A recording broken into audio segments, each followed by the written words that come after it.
Welcome back to Qatar. In a world where precision meets strategy, and every shot is a masterpiece painted on the beige canvas, get ready for a snooker spectacle.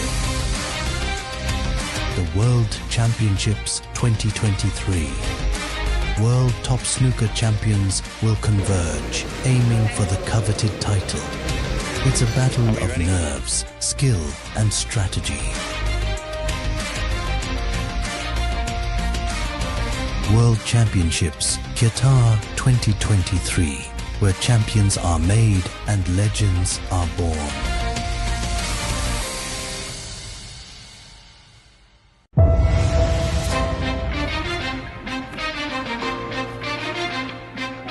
Welcome back to Qatar. In a world where precision meets strategy, and every shot is a masterpiece painted on the beige canvas, get ready for a snooker spectacle. Ladies and gentlemen, welcome to the IBSF World Snooker Championships of 2023. Host nation Qatar welcomes the fans in attendance and to the fans around the world. On table 2, your referee from Austria is Carl Watson Steiner. The player from Pakistan, Mohammed Nassim. He will take on Michael Giorgio from Cyprus. Table 1, from Pakistan, Ahsan Ramzan. From Qatar, the defending champion, Alobaidli. And your referee from Finland, Stassu Isota. Now it's time to meet the players. That's Ramzan. Champion of the world of 2021. How are you feeling? I am feeling is very good. Inshallah, Ali is very champion. Inshallah, it's very good match. I am winning. And the most important thing is, on behalf of Qatar Billiard Federation, we wish you all the best. Thank you. Thank you very much.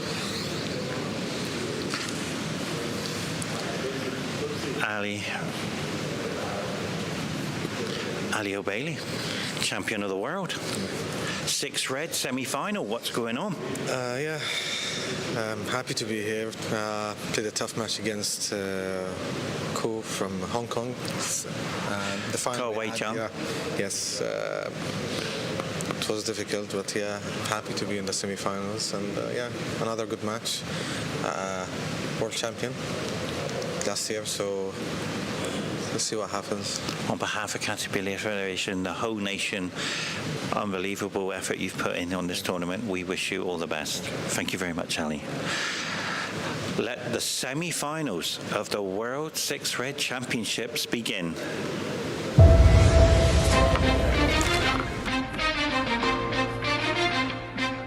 Welcome back to Qatar.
Ladies and gentlemen, welcome to the IBSF World 6 Red Championships of 2023. Host nation Qatar Doha welcomes the fans around the world, as well as the fans in attendance. It's not very often you get a special guest with this man's ability. It's an honour to be with him today.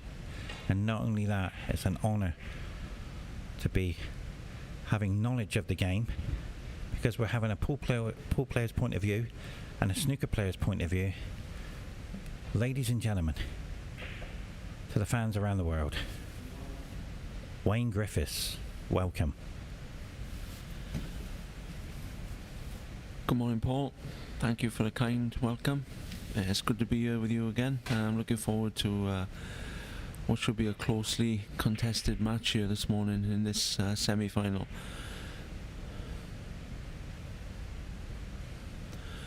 Best of 11 frames here this morning, so players will feel a little bit better that the match is longer. Gives them a feeling that they have a bit more time to settle in. Because the 6 reds format is so quick, it does increase the pressure on the players, so these longer matches will tend to balance that out a little. For me, Wayne, this is one of my favourite games, 6 red. Very emotional, very exciting. A head start, and that key ball we will be mentioning later on as the match goes on. A beautiful red there. Do you play 6 red, Wayne? No, I haven't played for quite a while now, any snooker really, too busy, but never played much 6 red. I'm of the older generation. 6 reds has become popular since around 2008 in Asia really. It started off, Bangkok I think held the first World Championships around that time, so no, I didn't play a lot of it. It's become more popular, as you say. It's fast moving, quick results, exciting for people to watch, but again I'll go back, quite high pressure situation for the players because the results are coming so fast and your mistakes are punished maybe a little bit more heavily than they are in 15 reds. I have played it. I got to the semi-finals of a Qatar tournament in the Ramadan a few years ago. My highest break was 49, and I enjoyed that. And what I mean by that, Wayne, it's very difficult to get big breaks with the 6 reds. Yes, of course the maximum is only 75. There's been a few maximum 75 breaks here this week, but I noticed that both these players in this match, they've only scored 150 break each in the whole of the tournament so far. In 6 reds that might not sound too bad, but compared to Michael Giorgio on table 2, he's had 7 breaks over 60 in this tournament so far. So these boys are not scoring heavily, which suggests that their single long ball potting and their game management must be very strong, that they both find themselves in the semi-final, even not scoring heavily.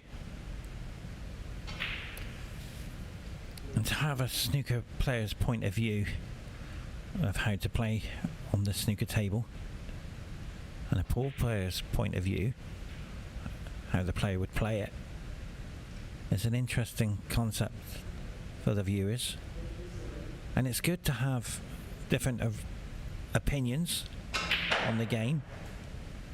Where I see the attacking shot, Wayne will point out the tactical side, and I will be learning from that, and I say thank you very much for the experience for that. But he has left it, but it's got to hide the cue ball. I don't think he has left it. Can he take that on, Wayne? His body language suggesting he can't see it. I think he's going to have to play safe. He'll be looking to do the same and cover that red over the pocket, putting the white in a similar area to where it is now. He's played that quite well. The brown, green and blue giving him a big target to cover the dangerous red over the left pocket.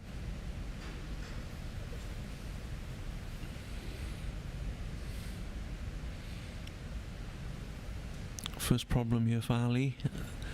I'm not sure you can see any of those reds. Maybe you can make a thin contact with the red behind the pink, or the red on the near the black spot on the black cushion.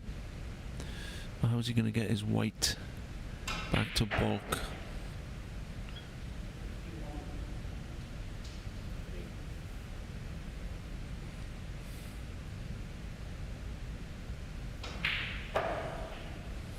Well, I have noticed with Ali this week, the people in Qatar will know that he's also a very good pool player, and you'll know that, Paul.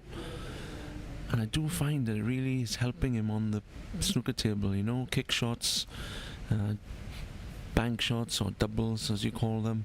He's quite clever in how he can create shots, and here's a kick shot he was trying there again.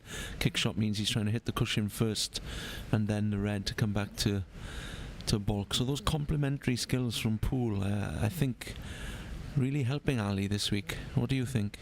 100%. Spot on there, Wayne. The pool world is one of the most emotional roller coaster rides in the billiard world. You have to experience the downfalls to get titles, and Ali is my training partner in pool, and what an honour that is.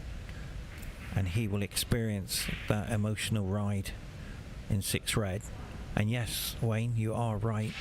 It has helped him in this game, because I can see what shots he's playing, and he's very attacking in both games. And he has a ranking. He is ranked number 1 in Qatar in snooker. And as for pool, Formula ranked number 1, and I believe he's ranked number 3 at the moment in the country.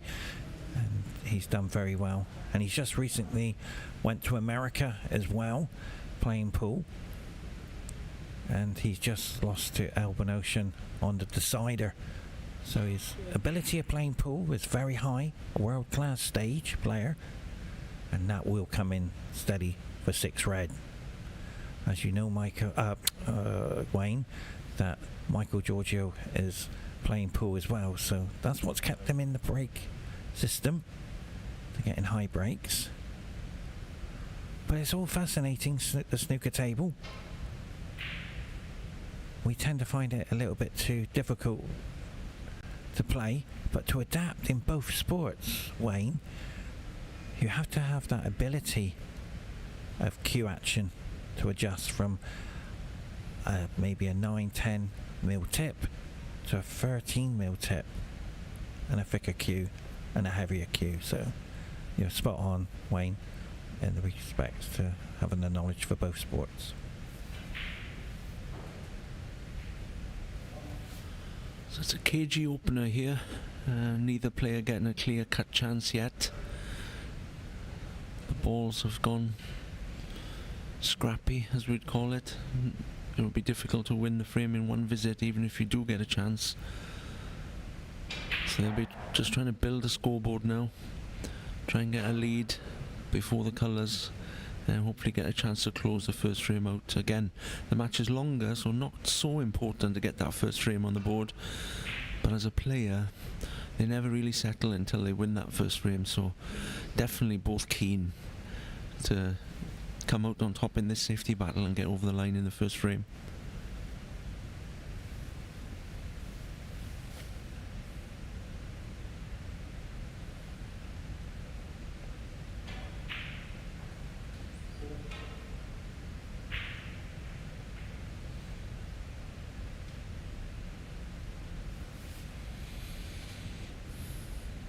First safety error maybe from Ahsan. Cannot quite see if that red goes through the middle of the other 2 into the centre pocket. Judging by the body language, I think it does. So first good opportunity for Ali here.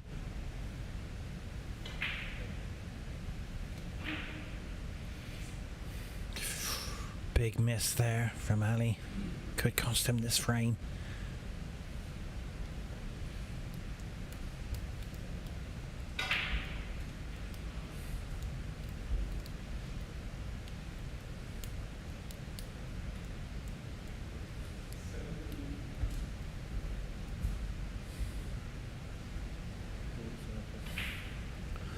This is a bit of a stretch, but being a young man, he can manoeuvre himself into a position where he can reach this without the need of the rest. You can see there he very much cues under his left eye, called left eye dominant player. Some players cue central with a cue underneath their nose, but we have what's called a master eye. It's quite clear that for Ahsan, he's a dominant left-eyed player. You can see there his cue right over to the left side of his face, underneath his left eye.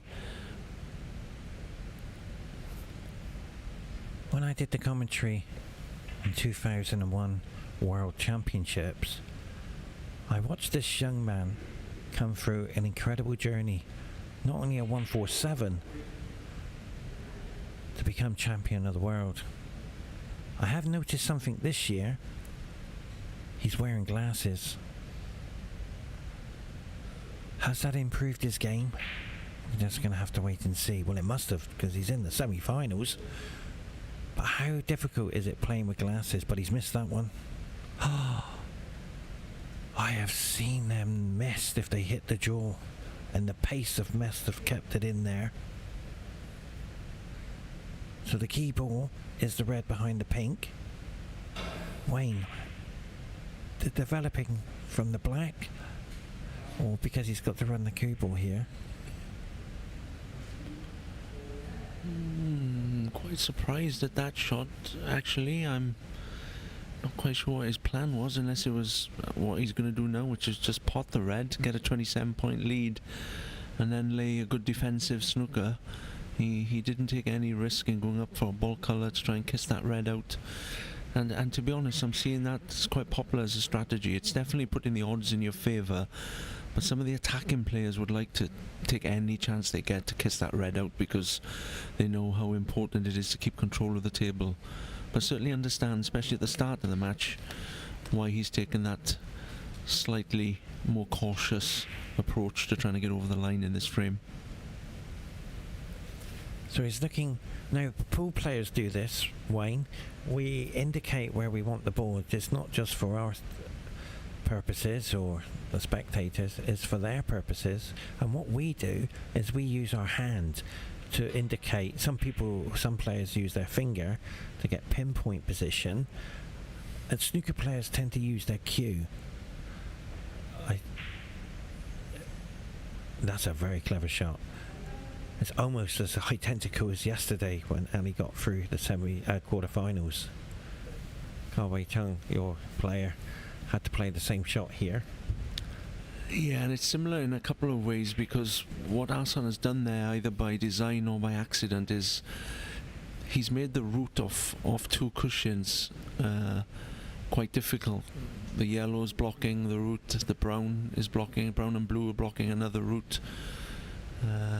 So this snooker is not overly difficult to hit when you can see the cushion where you want. He's going to play one cushion with side. Again, played it well. I feel that could be the end of this first frame. So it seems that cautious approach, putting the odds in his favour, might have paid off for Ahsan in this first frame if he can just make this red. Yeah, and that should be the first frame in the bag. A very long way to go. So he's nominated the colour.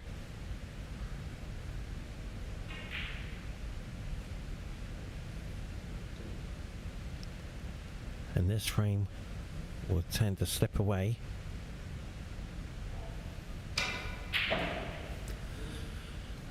Ali is experienced enough that he won't be too worried about losing the first frame. He's had a great week this week, winning the World Championship Senior 15 Reds event already. You know, winning gives you such confidence. So even going behind in this early stage, as you said, Paul, he'll know there's a long way to go in this match yet.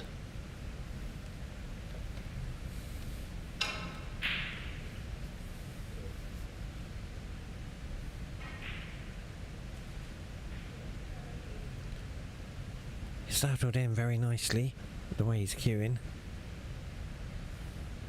have seen him in the week on the TV table. And he has to produce a very high standard to take Ali out of the tournament. But he had a 5-0 win against Pankaj, and that was a good result. Yes, I was just about to say, Paul, you're right. I mean, that was an eye-catching result in the quarter-final, beating the billiards and snooker legend from India, Pankaj Advani, 5-0. Would have given Ahsan so much confidence coming into this match.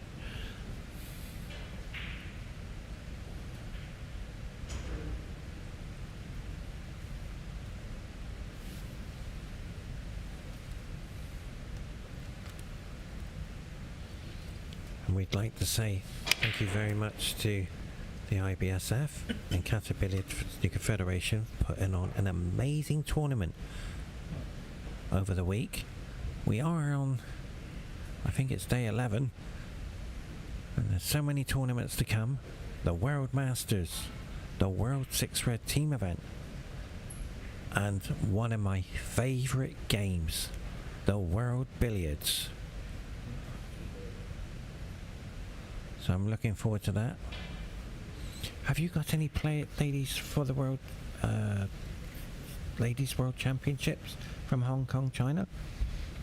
Yes, Paul. They arrived last night. We have a team of 4 players for the 15 Reds and an extra player to make up the 4 for the 6 Reds. So we'll have 6 girls here in total competing over the 2 events.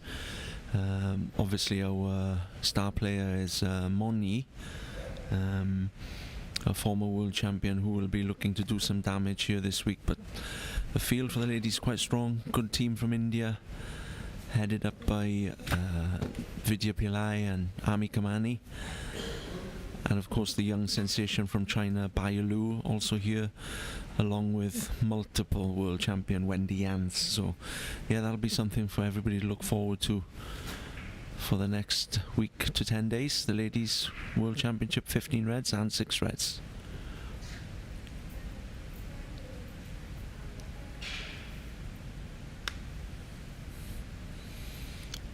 So Ali, having lost the first frame, will be looking for a good break-off. Break-off is just another shot in 15 Reds. Of course you need to mind your business, but you're not playing it with too much concern. But in 6 Reds it's completely different. You leave 1 red hanging out in 6 Reds and it can be your last shot in that frame. So I noticed the players in the practice room practicing the break for 6 Reds a lot more than they practice it for 15 Reds, that's for sure. That break off is very important. In pool, Wayne, we make the wing ball, and we try to hold the cue ball in the middle of the table and make sure the 1 ball goes up to the right corner of the green pocket. But in 6 Red, I don't see anybody trying to make a ball from the break. Why is that? Is it too risky, or is there another way of doing it? Or is it too high risk? It's too risky. Obviously you could smash them open, and I would guess maybe 1 from 10 you might make a ball, so the odds are not in your favour. Whereas in pool, you know, you tend to have the magic rack, the table's smaller, the pockets are bigger, and you guys have more or less found a way to almost guarantee a break where you can make a ball, as you said, the wing ball. Although Matchroom and the WPA are trying to change that with different breaks now, box breaks, and removing the rack, delta rack as they call it, so you don't have the aid of the magic rack that guarantees the ball. So I think it'll get harder in pool to make the ball, but of course in pool you will continue to make a break or try to make a ball off the break. In snooker it'll always be a defensive shot. Yeah, the pocket's changed now to a 4.2 pocket, so it's going to be very difficult. And sometimes, Wayne, we have the rack moved up, so the 9 ball is on the 1 ball spot. So it depends on which way they play the tournament. But you are right, it is very high risk to take the pack wide open in 6 red, because it's going to be a low percentage of making a break. But that's a clever shot. It's a good attempt. I think he's just going to fail, but again, nothing left on for his opponent, which would be your first goal when you're playing a defensive shot. If you can snooker him, all the better, but you certainly don't want to be leaving him a red to go at.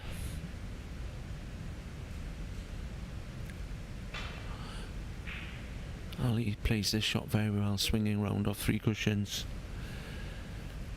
putting that white into an area that gives him the best chance of avoiding a chance for his opponent. Looks like we're shaping up for another scrappy frame here with 3 or 4 balls already near the cushion.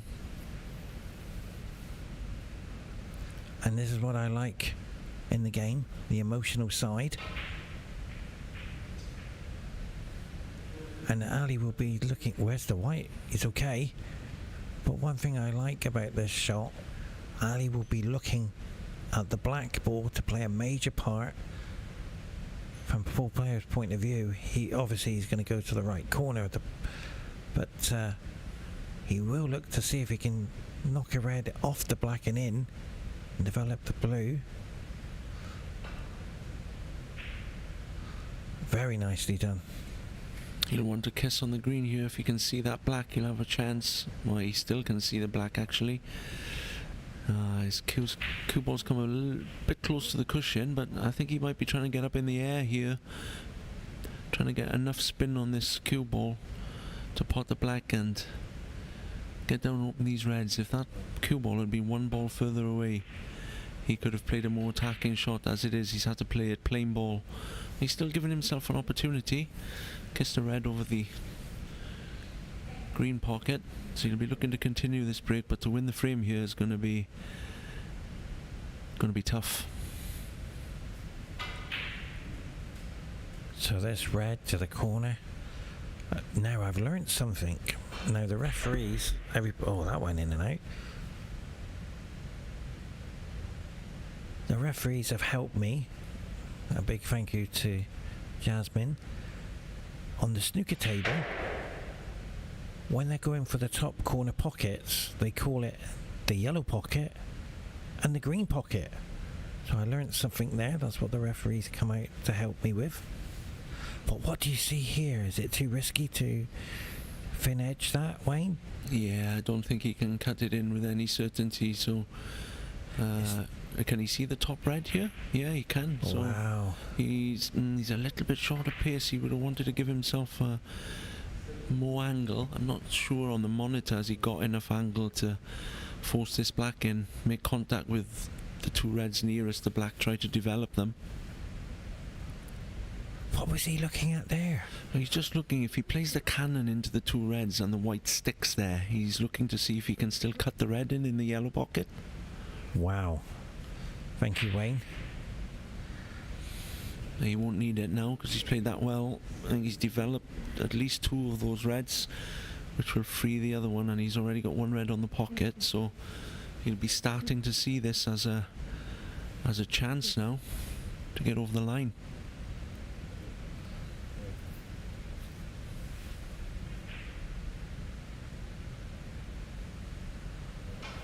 Wow, the easy ones are the hardest ones to pot. I've often said it, we have it in the pool world. They can't miss the ball, but it does happen. And why? I'd like to ask a professional opinion. Why do we miss the easy ones, Wayne? Why? What's happening? I do it, by the way. But why do we miss them?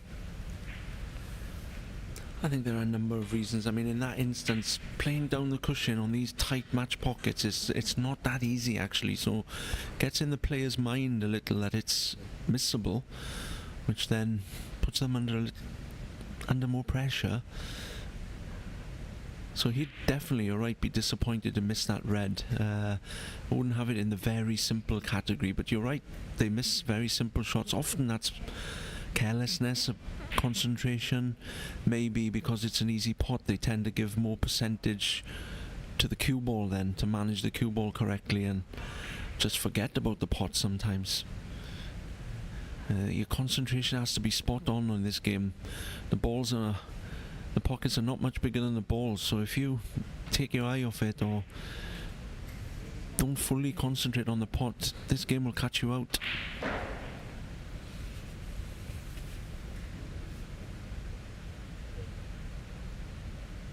In some tournaments in the pool world we play winner breaks, and you might not even have a shot. You do all the work, you go there and you don't even have a shot, but another one's missed. Unbelievable. Both in that pocket, and as I say, these pockets are match tight.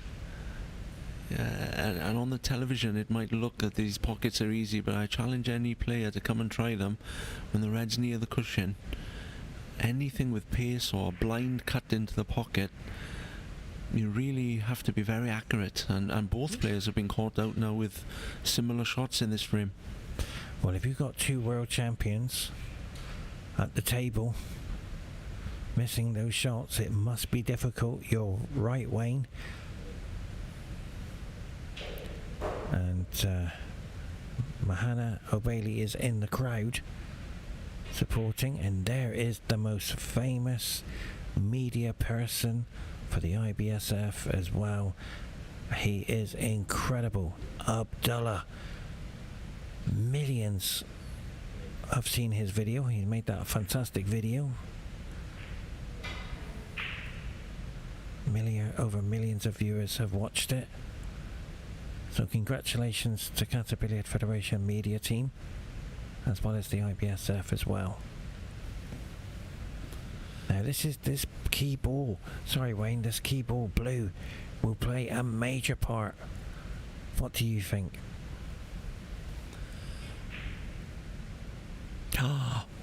He's missed it. I could see him debating before playing that black. There's two options for him. He could have stand up off two cushions and come around the yellow, which is a shot that some people like to play. He's played the push shot, which makes the white go into a smaller target area, and again, because he has to give more percentage concentration to the cue ball, by definition you can only give 100% to each shot. If you give 80% to the cue ball, it only leaves 20% for the pot. So when you're playing into a tight position for the cue ball, it's quite often that they'll end up missing the ball.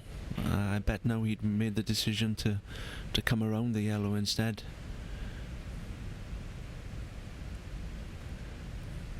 Ali is going to need that blue, so he's going to be trying to work out a plan now how he can bring that into play.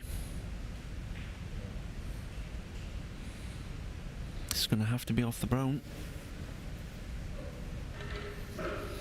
As you said, Paul, that is the key shot now for this frame. Whether one of the players can develop it, or we're going to have a safety battle on the last three balls. And that's what makes six red very entertaining. I came up for the Qatar 9-ball Open to create something different. We call it the golden break. I came up with the silver break, and what that means is all the balls are over the pockets after the break, and that happened around about 10 times in the tournament. And I was asked to come up with something for the snooker, and I came up with every point counts, and every red is a -8 points for your opponent. I don't know what you think of that, Wayne. Didn't mean to put you on the spot there, but the angle to get the blue here is going to be difficult. Yeah, he can't play for the blue. He left himself an angle that didn't allow him to develop the blue on that shot, so he'd already made up his mind to pot the brown and try to play safe. He's a pool player, but there's no double on here. No, there's nothing there, I'm afraid. But that's a great safety in behind the pink. It's just an inch maybe more.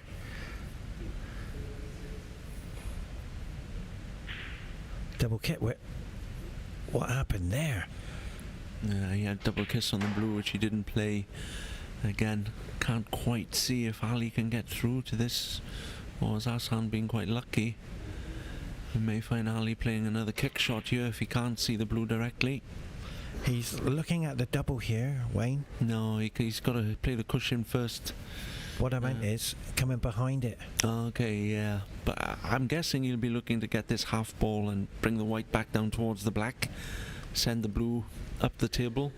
I mean, if he was to make it in the middle bag, I think it would be more luck than judgment.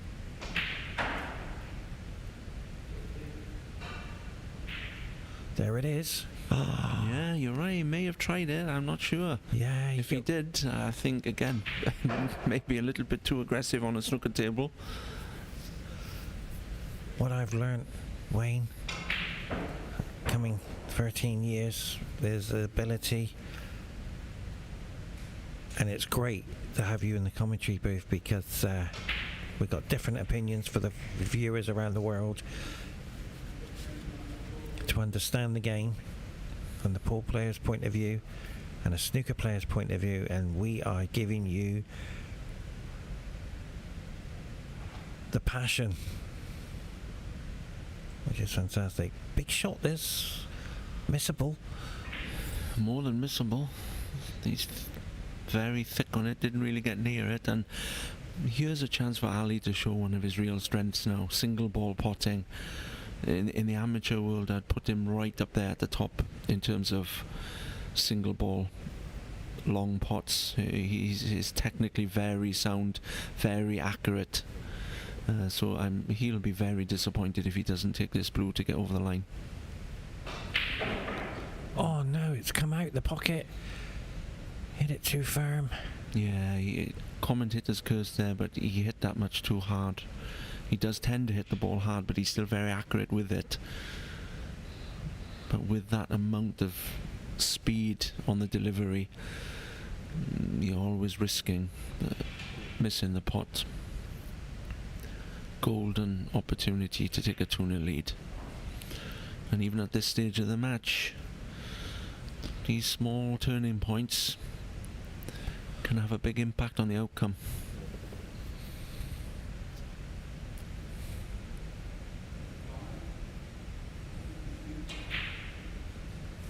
Well, he will be disappointed to see this frame slip away where he had good opportunity, and it would be fair to say missing that blue cost him this game. So we're going to take a commercial break. Join us right after. You won't miss any action.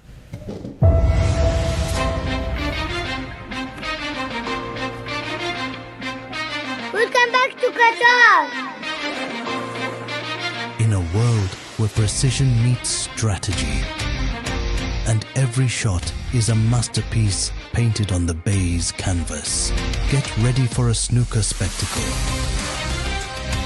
The World Championships 2023. World top snooker champions will converge, aiming for the coveted title.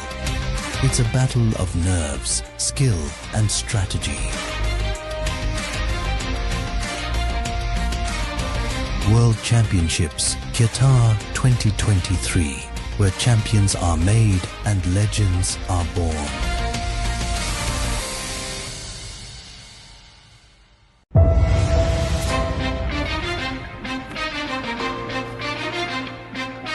Welcome back to Qatar.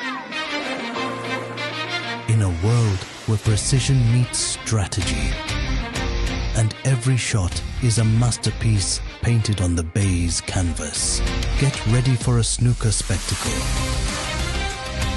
The World Championships 2023. World top snooker champions will converge, aiming for the coveted title. It's a battle of nerves, skill, and strategy.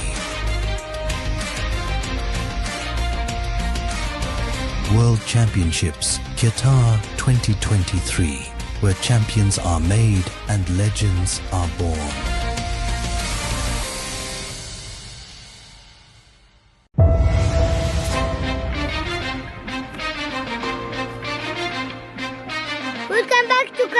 Qatar.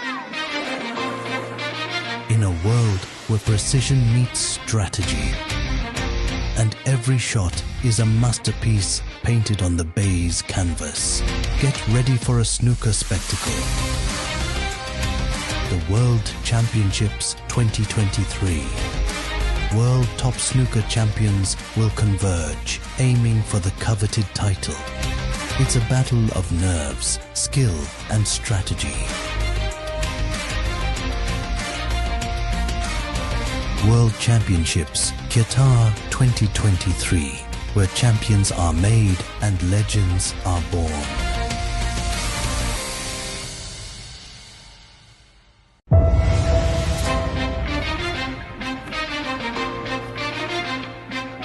Welcome back to Qatar. In a world where precision meets strategy, and every shot is a masterpiece painted on the baize canvas, get ready for a snooker spectacle. The World Championships 2023. World top snooker champions will converge, aiming for the coveted title. It's a battle of nerves, skill, and strategy. World Championships Qatar 2023, where champions are made and legends are born.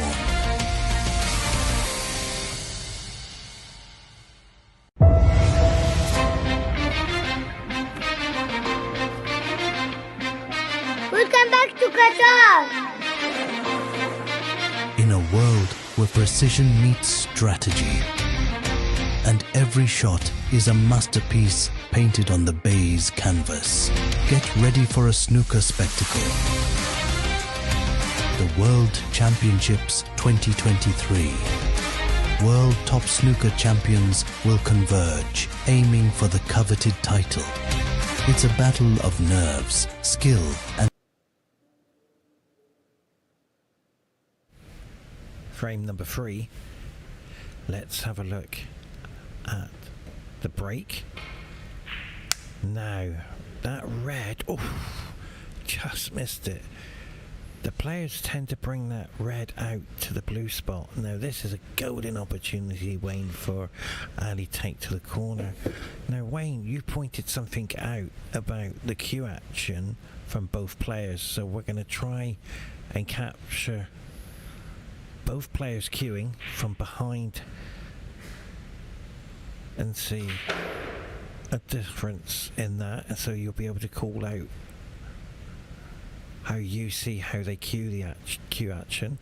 So that's a great shout.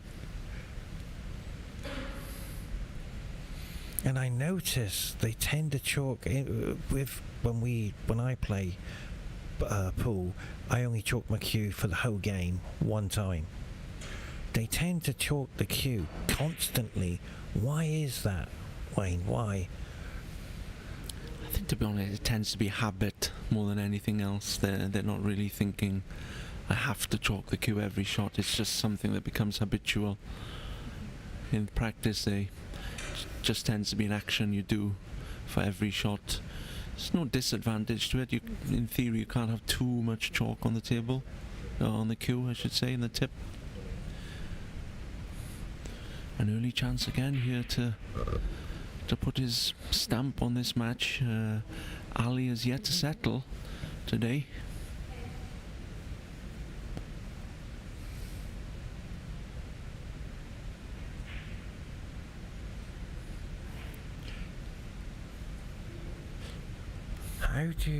There's a couple of questions for you, Wayne. How do snooker players maintain the concentration spell for hours and hours on end of that 100% focus? How do they do it? Yeah, I think part of it, concentration is a trained muscle, really. Hours and hours of practice. These boys would be practicing 5-6 hours a day on occasion, certainly coming up to these big events. So the mind becomes used to being in that sort of concentrated state.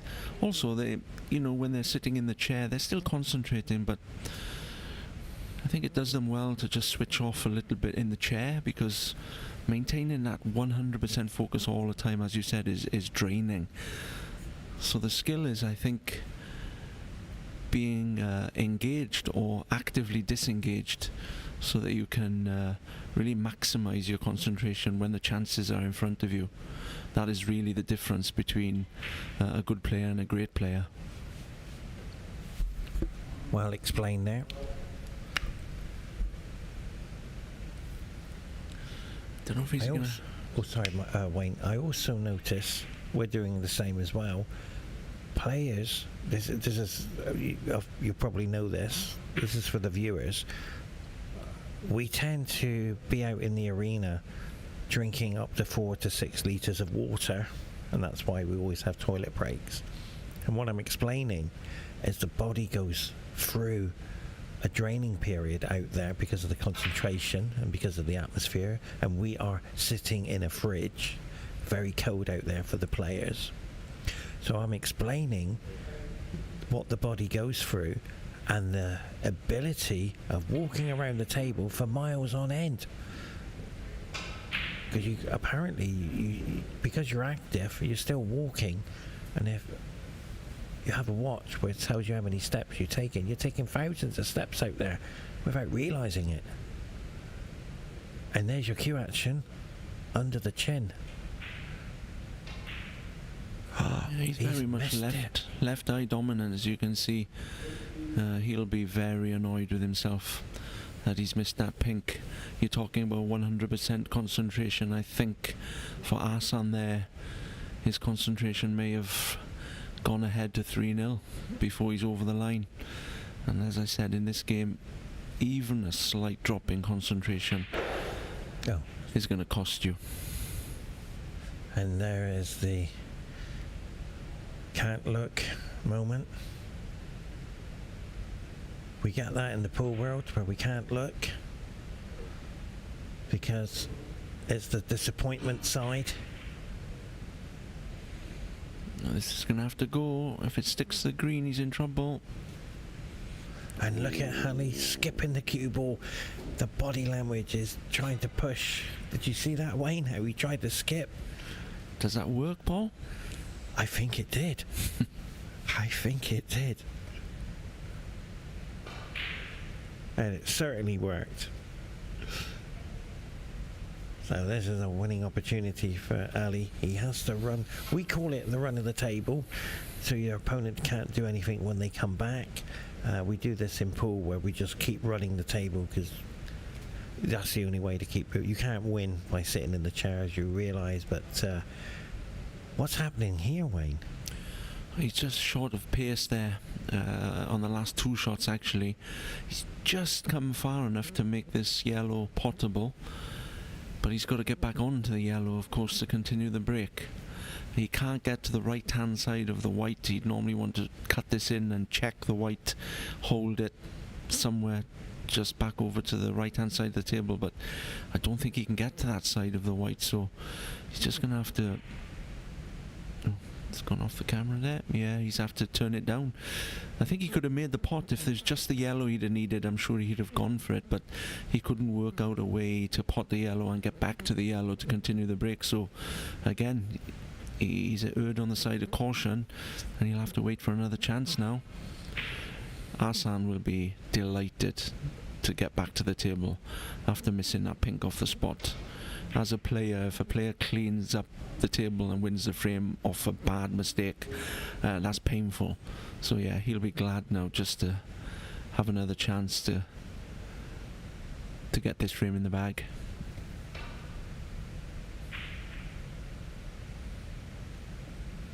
On the flip side, of course, Ali will know he's missed a great chance to put a glove on Ahsan there. He knows that Ahsan would have suffered if he'd have cleared up, so Ali will be a little bit annoyed with himself that he didn't take that opportunity when it was presented.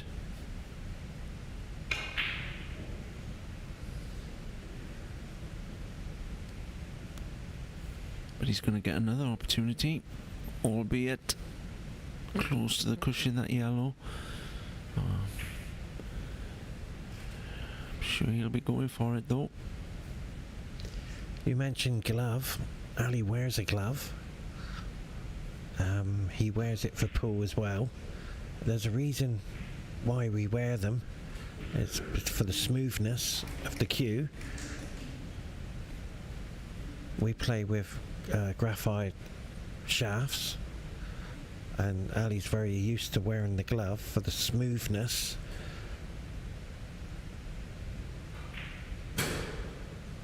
I'm surprised there at the safety. Well, that's a great shot. I think you see an example here of what I mentioned early in the match, when neither of these players have scored heavily this week, but they're managing the table well. They're not taking too many risks.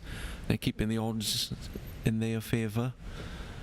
And you saw an example there of a poor shot on the yellow, really, but then a good safety to follow it. So he's still in control of the table here, Ali.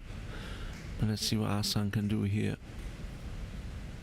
Trusting to luck, and he'll be over the moon. He'll be delighted with that outcome. We tried to show the cue action there, but it happened so quick, so we have to try and get the timing for Wayne to comment on the cue action. And there it is for Ali. Watch how accurate he cues it. But has he left it? Yes, he has. This green. Yeah, it does cut. Or does it? It's gone past the centre pocket far enough that even if it does cut, it's going to give Ahsan some trouble for cue ball management. I agree with you. I think it does cut. It's not cuttable. Deceiving on the monitor here. And again, he's played a good safety. Keeping the pressure on Ali here, 2-0 behind. Knows that one mistake here will probably mean 3-0. So Ahsan is trying to keep the pressure on him here. In pool, Wayne, we would be jumping over the black and trying to make the green go in the pocket, but where's the white? Knocked on the door. That's what we do, Wayne. We jump the cue ball if it's snookered, the whole length of the table. I'm surprised they don't bring that rule in. I don't know if you can jump the cue ball on a snooker table. I think you can jump it, but I guess nobody really tries. The rules are that if you jump over the ball on, then that's a foul. So but in pool it's a really skillful shot. I mean, the equipment is getting better and better. It makes it a lot easier in pool than it used to be, but it's still quite an exciting shot to see on the pool table. Unfortunately for us, not one we have to master on the snooker table. Not yet, anyway. Oh, the white's knocking on the door, but could the brown save the green? Yes, it does. Now, I'm going to give it. Here's one for all the snooker players. I have been told by a professional coach 80% of luck is in 9-ball.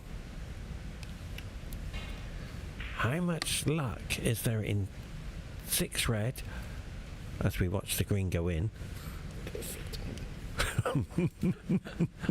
Unbelievable luck. How much luck is there in 6 red, and how much luck is there in 15 red? Over to the professional, over to you, Wayne. Well, that was a big slice of luck there for Ahsan, and he'd be looking to make this brown now to capitalise on that good fortune. That's a great shot. Yeah, going back to your question, I think 6 reds, luck is more prevalent, more important, plays a bigger part than it does in 15 reds, and pool maybe. As a coach, I don't like to talk about luck too much, because I think it's I don't want to overplay this word, but it's like a cancer for a player where luck can really get in their head and they start looking for bad luck even when it's not there, and they start making excuses. So luck does definitely play a part, but I'm not a great believer in talking about it too much, although we can't argue there that a massive slice of luck on the green for Ahsan has given him a 3-0 lead. Yeah, you're right there, Wayne. It's completely different to all sports in the world. They often say you need a bit of run and a bit of luck. I call it good fortune and misfortune. But I know one thing. All of the referees have been amazing for the last 11 days of non-stop action, and we got plenty more action for you. Team event, 6 reds, World Masters, and the big one, the Ladies World Championships, and one of my favourite tournaments, Wayne, the Ultimate Billiards Snooker Championships. While they're racking up the balls, I'll tell you a quick story. Went on holiday to Sri Lanka, and we went to this hotel called, it was Scotland and England Hotel, and we got to the reception. They said, we have a snooker table. Would you like to have a game of snooker? I said, yeah, no problem. So we went into the snooker hall. It was one table. He got the balls out, and they were all ivory balls. It was like eggs. Old. Don't think you were screwing back the length of the table with those. And this is a true story. So anyway, so they racked the balls up, and the cue was like a banana with no farrel, just a lever tip. And then he put the lights on. I said, I have to go. It was gas lights. What year was this, Paul? Are you going on holiday? Was it when you were in school, or? And that's a true story. It was gas lights, and he's got the lighting the lights. And I thought, oh no, I can't smell the gas. True story. Well, anyway, that's a story for another time. But what a fantastic break off. That's one of the best I've seen. Yeah, he's in an ideal position. I've seen him play a few 6 reds matches this week, and his break is quite consistent. He gets that white around with a lot of side. Tends to cover the pack quite often if the reds behave.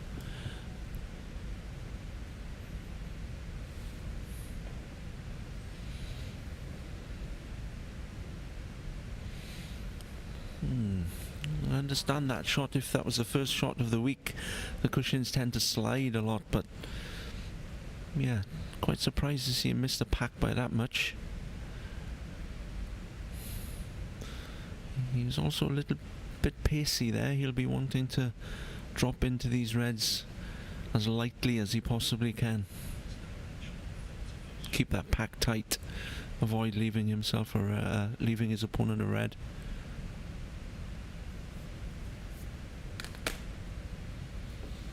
I have news for you. Table 2, Michael Giorgio, 3, 2 up.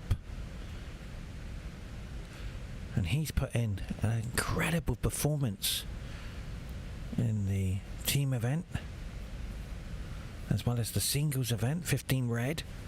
And now he is the champion of 2023, 15 red champion. But what a fantastic shot there. Yeah, he's played the second attempt far better. Quite interesting, these 2 semi-finals. In theory, we could have an all-Pakistan final.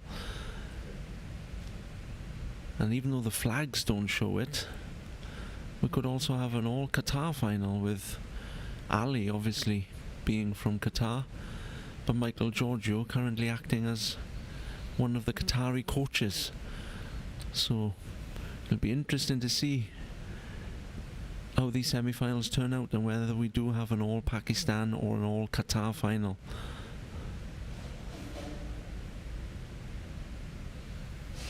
And congratulations to Qatar Snooker Federation. They've got a greater future ahead of them in 2024. I did see the plant there. I didn't mention it, but they have an incredible future ahead of them. They got great news coming for 2024. So they have a new home venue as well. So that's an incredible place to go to in 2024. And more snooker tournaments to come, as well as pool tournaments. So Qatar on the world stage. And what a shot. How do you pull that out?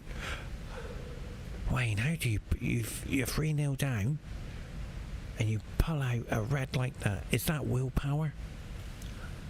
As I said earlier, it's certainly one of Ali's strengths, and if he doesn't start making those long balls in this match, he's going to struggle to come back.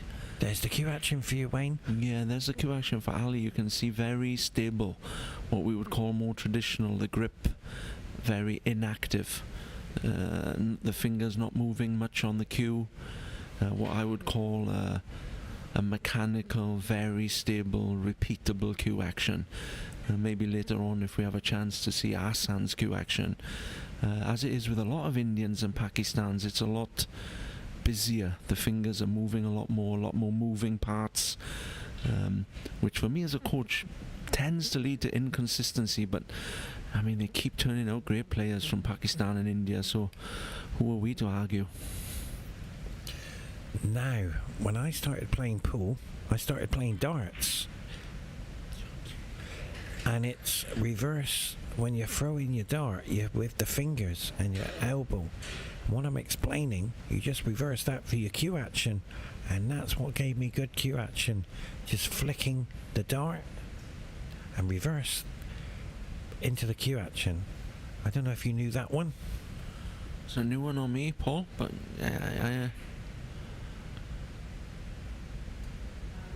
oh, he's overscrewed that slightly. Not easy shots to judge. To be honest, the players don't play these shots very often, because obviously he would roll behind that brown in 15 reds, but as we mentioned, the rules are different here. You can't roll behind a ball on to snooker your opponent in 6 reds. And I didn't want to interrupt you because I saw the plant.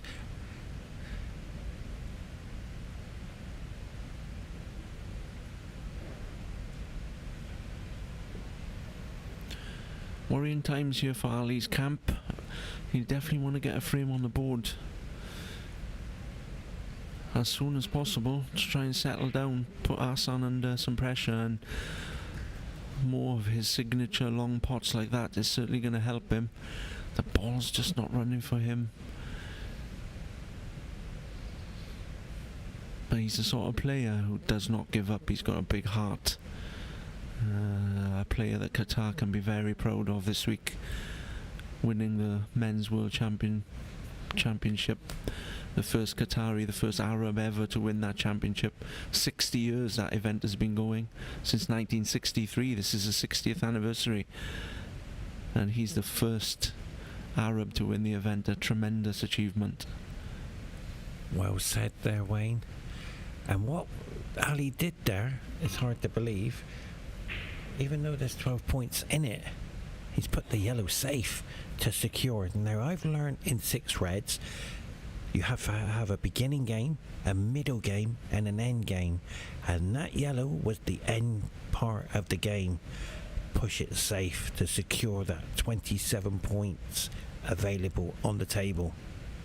And we talked about creating something for snooker, and I came up with the point system, and that's what he's doing. He's securing the end game. And you are right, Wayne, about the player snookering on the nominated colour, because we've seen it already on table 1, where he's nominated the blue and snookered him on the blue. So it has happened with other people. This is a good camera angle again to see the left eye cueing. He's right-handed and left-eyed, which is not an ideal partnership, but he's right under his left eye, you can see there, but perfectly straight back arm. It's technically very sound.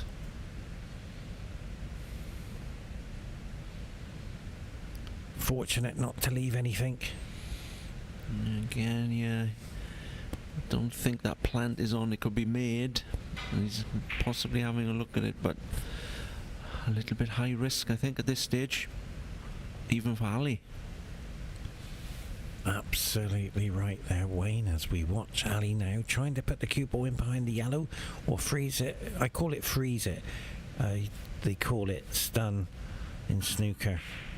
And there it is. He's frozen the cue ball in behind the green. Yeah, made that shot look easy. I mean, this is what he's got to start doing now. He's got to start asking questions of Ahsan. We talk about snooker being like a boxing match sometimes. If your opponent's just punching you in the face and you're not hitting them back, eventually you're going to get knocked out. So what you got to try and do, you got to try and punch them back. And that's what Ali's got to start doing here now. He's got to start asking questions of Ahsan.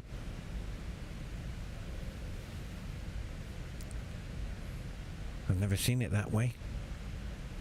I've seen one way. If I was boxing, I would knock myself out. But how do you get out of this snooker now? Wayne, I need your expert advice. How do you get it? By the way, in pool, we can jump over the screen ball. He's gonna. Well, I was just gonna say, he was gonna. Yeah, it depending on how low or how high he could hit that right hand cushion as we look. I think he can't see the cushion where he needs to make this an easier escape. So certainly going to be going back tight behind the green, and he's going to have another attempt at it. Another rule change we can talk about here, of course, in 6 reds is that different to 15 reds. If you miss a snooker 4 times, the referee will warn you and say that if you miss it again, the 5th attempt, then your opponent will get the ball in hand, can pick up the cue ball, place it anywhere on the table, which of course is a significant advantage. I haven't seen it this week yet, Paul, have you?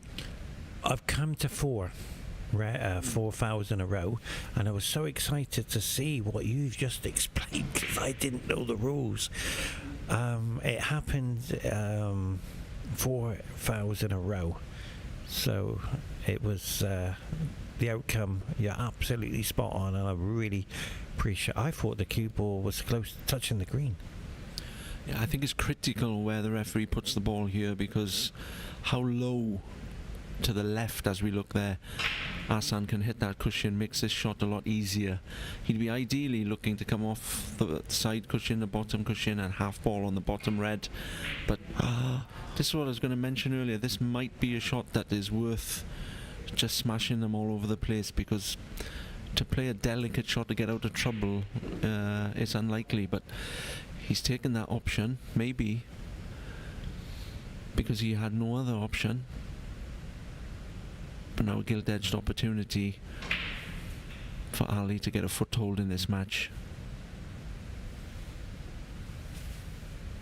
Spot on, Wayne. Your boy did it yesterday against Ali, and that was the problem. The easy ones are the hardest ones to pot.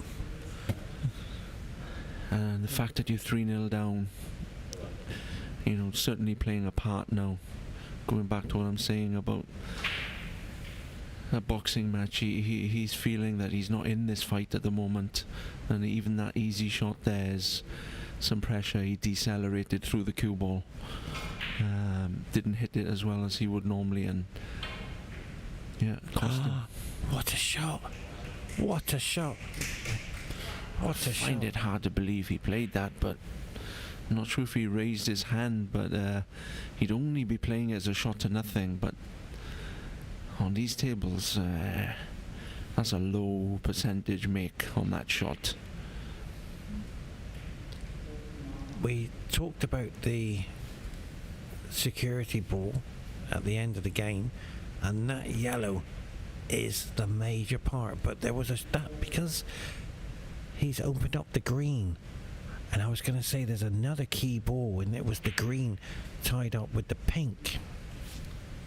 You can see the action of Ali there. I don't know if you got a chance to see his fingers moving much more than Ali. It allows for a lot more power and spin to be generated, but it tends to be far more inconsistent in terms of potting accuracy. But there are no laws in the game of snooker in terms of cue action. You see some of the top players in the world, maybe the top 10 players in the world, there's 8 or 9 different cue actions.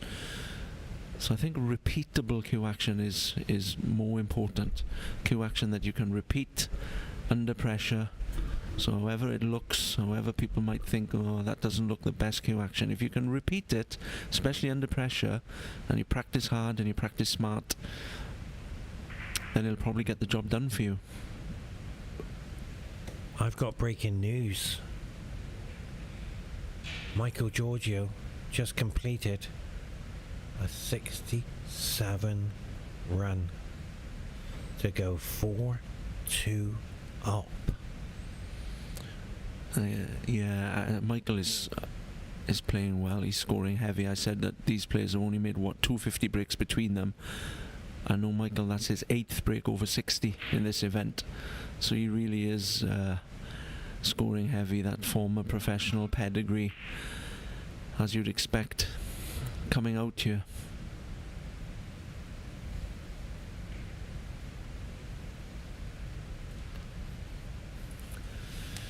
And back to this match. Critical juncture here now. Difference between 3-1 and 4-0. I know it sounds obvious, but psychologically it's a massive difference as well as numerically. Even though 3-0 ahead, Ahsan will be desperate to get this frame, to get 4-0 in front. And equally Ali will be trying to get his first frame on the board. So it'll be interesting to see how this is going to play out. Did you see Ahsan take the double on there, Mike? Russell, Wayne, I apologise. Yeah, he did play the double, I think, again, low risk, because he was hiding the white, but you never know which jaw that the red's are going to hit, and he's hit the top jaw, which has given Ali a half chance, and he doesn't need much more than a half chance. I mean, he's a great single ball potter, and if he can get that going, he puts such pressure on the other player. But the way he played that, Wayne, with power and passion. A little bit of temper, I think, to be honest. He's very disappointed with how he started here. He's obviously a proud young man. He'll be wanting to put things right as soon as possible. So I think, yeah, you're right, a bit of passion, a bit of fire in that first pot. No, I don't see this very often. Players, your boys do it as what Kawai Chung, he does it. Leaves the chalk on the table. We do it in pool.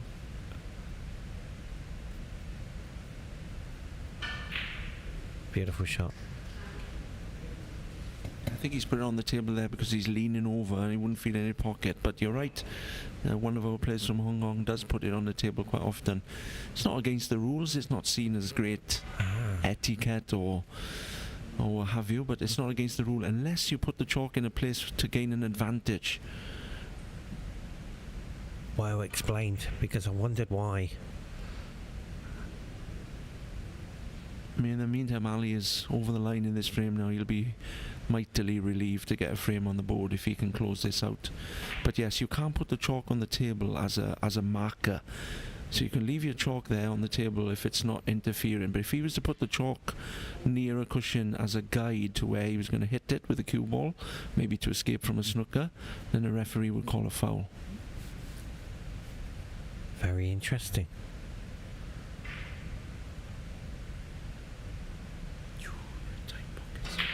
Well, 27 points on the table.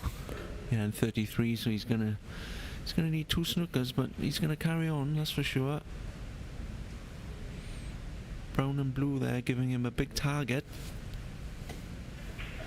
Now, On the pool table, we have diamonds on the cushions. Why isn't there diamonds on the cushions on the snooker table? Sorry for asking. Yeah, it's a good question. And on the older tables, certainly I used to see they did have diamonds on the table. But yeah, you're right. Recently, all the modern tables, there's nothing now. The reason for that, I'm not quite sure. I mean, Taiwan, for example, I know they have a real detailed mathematical geometrical system using the diamonds for position, for laying and escaping from snookers. And of course, as pool coaches, we use those diamonds to set up routines. I find them very useful, so, to be honest. The snooker table being much bigger may have a part to play in it. But yeah, I don't know, maybe somebody could let us know why the diamonds were taken, or were they ever on a snooker table? In my mind they were, for some of the old tables, but you certainly don't see it now, you're right. Well, Ali's got the frame he wants with the safety play. I'm going to ask you a couple more questions while I have you in the commentary booth. I was in Georgia and then I popped to Russia, and I had a game of Russian billiards, and that was an incredible game. I didn't know exactly what I was doing, but that table's completely different with the pockets, very tight. I've been fortunate enough to do some coaching in Russia, and yeah, I've tried that game as well. For anybody that hasn't,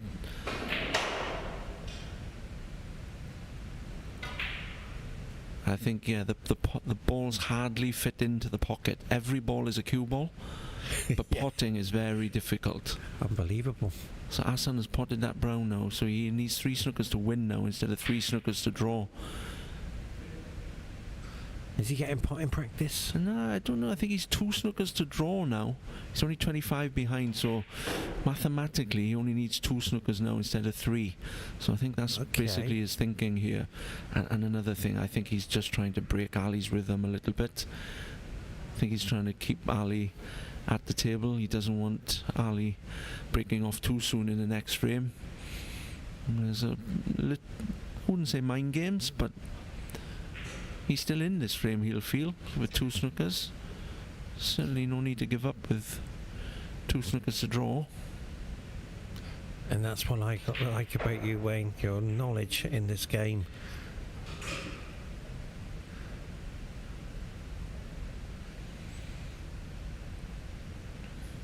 Ali will be looking to get this in and get on with the next frame as quick as he can.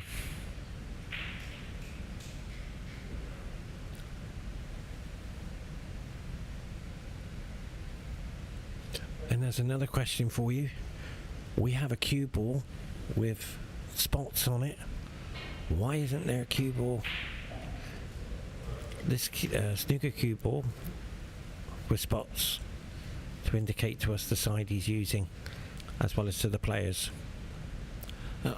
Another good question, Paul. That there are balls available with spots on, and that's the end of the frame. Ali will be delighted. I know he's 3-1 behind, but that was a crucial frame for him, I feel. Yeah, going back to that question, the spots on the ball, Sean Murphy, the 2005 world champion, is a great advocate of introducing the spotted snooker ball to snooker to show fans how the spins work. I'm not sure if that's going to happen. It hasn't happened yet. I think snooker's a very traditional sport. I think a lot of people trying to avoid too many changes. So yeah, I agree with you. It'd be interesting for the people to see how the ball spins, but hasn't happened yet. Because I'm from an English 8-ball background in my many years ago, in my younger days, we have this is, you might not know that, well, you might know it, Wayne.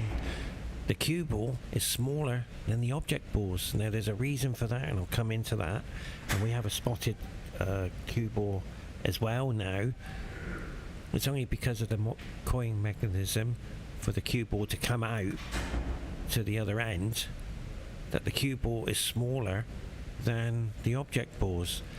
Now, the cue ball was changed to the same size as the object balls, but we couldn't adapt to it. So it stayed the same size as the cue ball, smaller. And we use like a 7mm tip to an 8, so it's very small tip because of the cue ball, because you're generating power into it. And then when we break, we have a break cue as well. But I'm explaining why that is a smaller cue ball, and the spot has come into play now, so we understand where the cue ball goes. So you're right, it's good for the spectators to have a look to see how they generate the spin. I don't think the snooker players would be against having a spotted cue ball that I'm aware of. So yeah, not sure why. Again, I think it just comes back to tradition. You know, some things are hard to change. Inertia, things will stay the same if there's not too much force applied. So I think it's the same there. There's not enough clamour for it. But as I said, I know Sean Murphy is a big advocate of introducing a marked or a spotted ball for snooker. We're going to take a commercial break. Join us very shortly.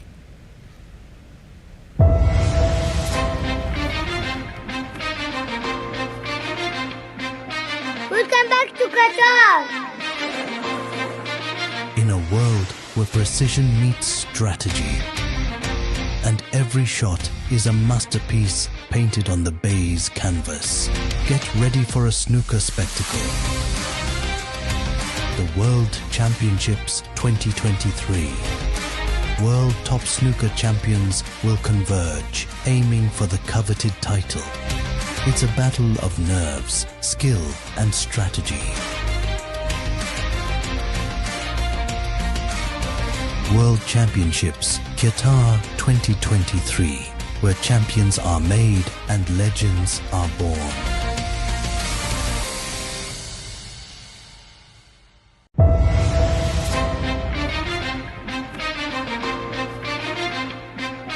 Welcome back to Qatar. In a world where precision meets strategy, and every shot is a masterpiece painted on the baize canvas, get ready for a snooker spectacle. The World Championships 2023. World top snooker champions will converge, aiming for the coveted title. It's a battle of nerves, skill, and strategy. World Championships Qatar 2023, where champions are made and legends are born.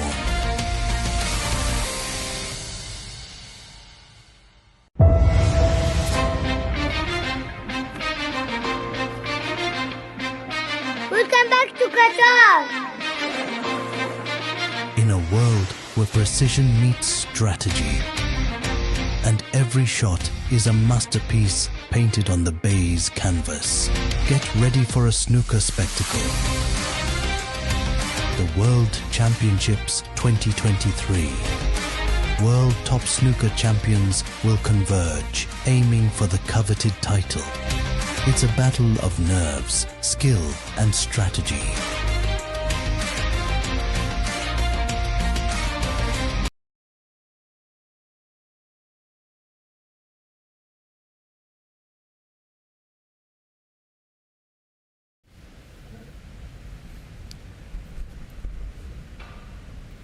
Frame number 5. What a shot! What a shot that was. So Ali has to somehow come back in this frame. It's got to work hard. It's not going to be easy.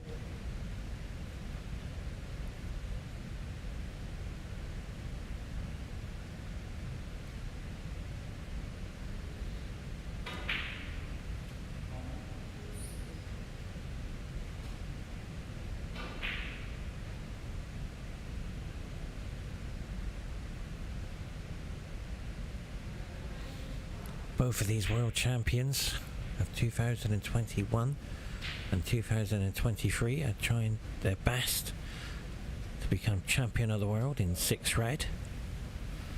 And my special guest, if you've just joined us, it's Wayne Griffiths, and we were coming up with some questions for each other, and even though we see this red over the pocket, Wayne, I have a question for you. Here we go. In the olden days, they used to play with the back end of the cue, the butt end of the cue, to hit the ball. And it's a tradition for the cue with this little slice in the back of the butt. Did you know that, or...? I never heard that, Paul, to be honest. Was that a question or a statement? It's a question. I didn't know if you knew that. So when they played, they scooped the ball. I saw a photograph of the cue, so where they have the tip, that's where they held the cue. And the butt end of the cue, they hit the object ball. And they don't have any pockets on the table. So some sort of billiard game. I saw a photograph. I think you're talking, I think they played it back in the 18th century? Yeah, well, on those tables you're talking about, maybe in the 15th century, there are photos around in France. Yes, right. But I wouldn't like to hit the ball with the back of the cue. It's hard enough with the front of the cue, to be honest. And they never had... And then, when we go in, they didn't have farrows on the cue as well. That's a nice shot. Oh, that was a great shot. And the tip they used was a lever tip. I know the snooker balls were made of ivory and they stopped that. Which is your... Right, and the next question. Which is your favourite billiard game? I have been brought up with snooker, so 15 red snooker is my game, but I'm responsible for pool in Hong Kong, so I've certainly got much more respect for 9-ball and 10-ball pool, having been involved in it at the elite level. It's an exciting game to watch, but I'm a born and bred snooker man, and this man born and bred to play snooker as well. One thing, he will not give up. 3-0 down. He was 3-0 up in the semi-final yesterday, so he knows how it feels when a player comes back at him, and he'll be really trying to turn up the heat on Ahsan now with a single visit frame here to get that scoreboard ticking up to 3-2. He played it too quick.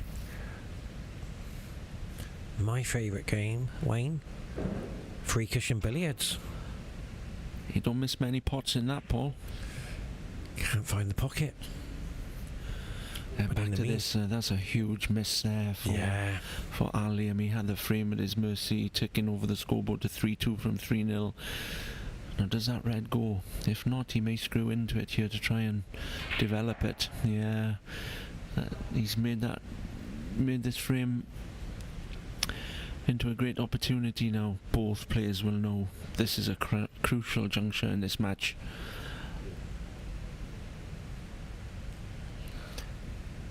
Ali's disappointed. And so he should be. I mean, missing a black off the spot, it's a cardinal sin almost in our sport. Of course, it's not easy. If you take your eye off it, anything can be missed. But at this level, these boys, they don't miss many of them, and when they do, they're very annoyed. So there's your cue action from the front. He's played that well. If it stops. And this guy's a tournament winner, as you said earlier, world amateur champion, made 147's maximum breaks in competition. So this guy knows his stuff, and he'll certainly have some bottle. It's about to be tested here. A big clearance ahead. This is so important, this red. It's a frame winner. Long way to go, but the way he's playing, controlling that with speed.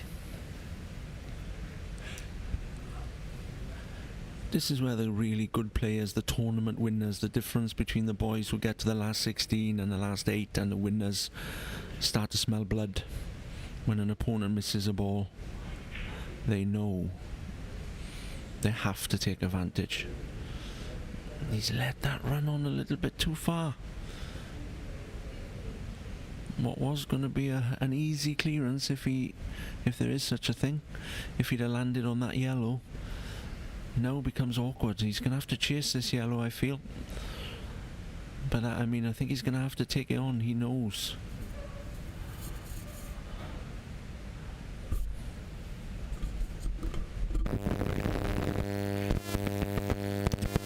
Chased it, he has, but I think he's got away with it. And as these mistakes keep coming from both players, the frame takes on even more importance, as they both know they could have, maybe should have won the frame. The one who wins it will be delighted, the one who loses it will be very disappointed.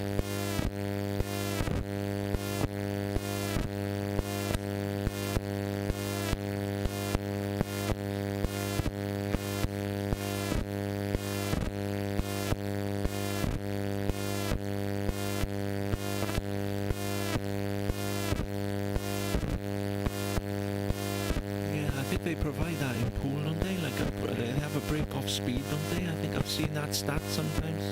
I think there's an app that you can get maybe that can give you some guidance.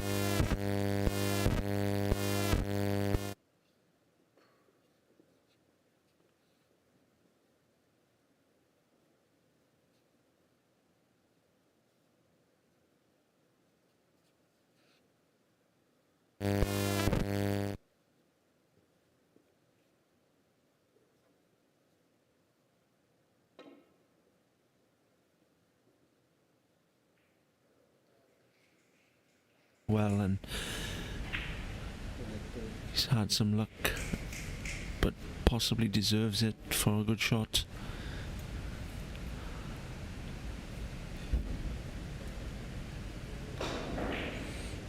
Ali looking for the same luck.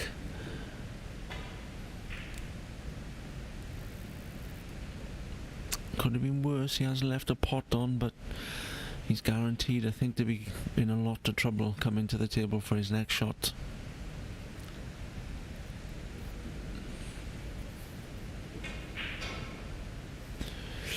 He hasn't played that particularly well, but it's good enough.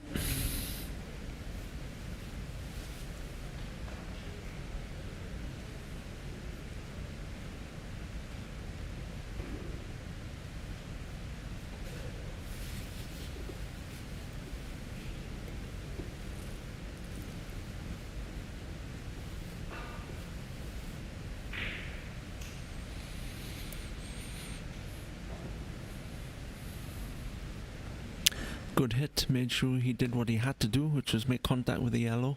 After that he was relying on luck. I don't know if this is thick enough he can hold it or drop it in for the green or make a cannon. He's held it. Still got some work to do here.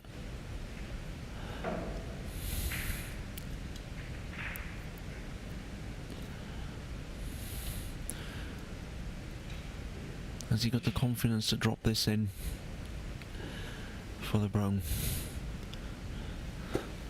Or again, has he got the angle where he can punch it round two cushions? Not easy to see from here. We're about to find out. Oh, he's turned it down. Again, coming down to game management. That green was on to be potted, but maybe not easy to get on the brown. So he's decided to put the odds in his favour by laying a snooker. Green close to the black, which is always a bit off-putting for a player.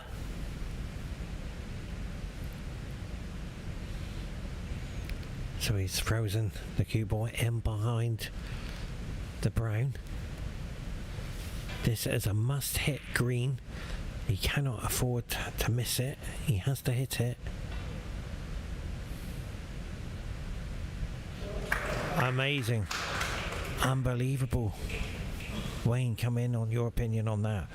I think I've watched, as I say, he's played my play from Hong Kong a couple of times, and escaping from snookers, he's very strong. He seems to be able to find that half ball, quarter ball contact, which again I think comes down to his pool background, where they don't only look to hit the ball in pool, you know, they are looking to hit that ball and get it safe.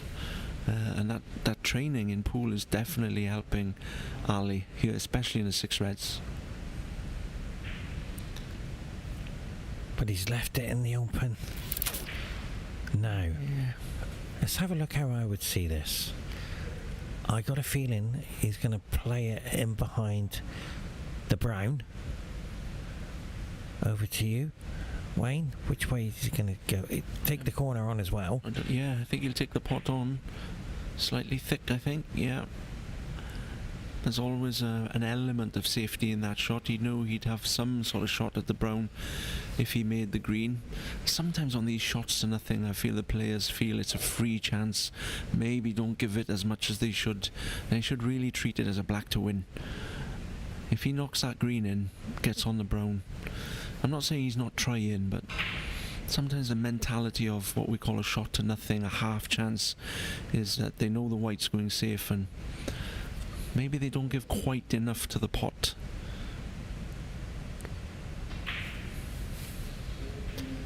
In the pool world, we would take this green and into the green pocket.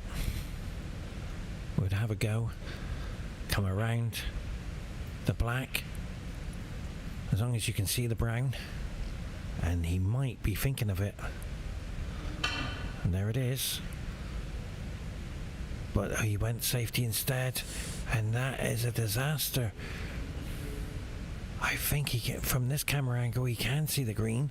Can definitely see it, but the angle is a little bit straighter than he would like, so he's gonna have to make sure of the green and be left with slightly awkward brown maybe near the cushion. Where's the white? Where's the green? Can't see. Again, this is what we're saying. He's having a run of the ball here, Ahsan. It's crucial at the end of these frames to have a little bit of running. But both players had great chances to win this frame already. So the pressure will be ramping up on both now.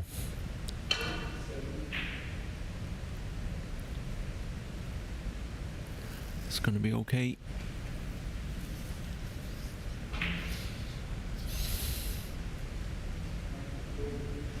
This is a very difficult shot. Got to hit it and keep it safe. And he played that perfect. Yeah, it was hard to see on this monitor where there was space behind the green, but now that there was, he couldn't have played that any better. Pressure back on Ali.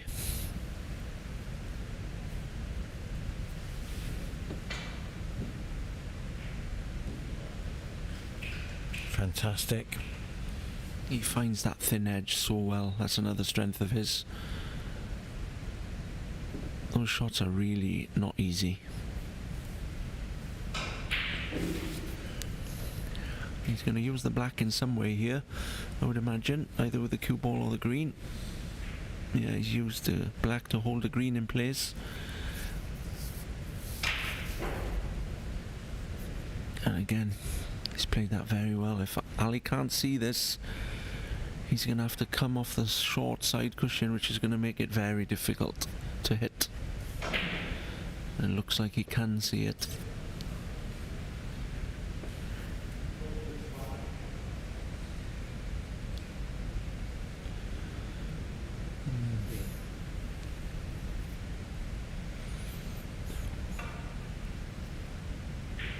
What a shot. Yeah, he will be disappointed. Sorry, Wayne. He will be disappointed there.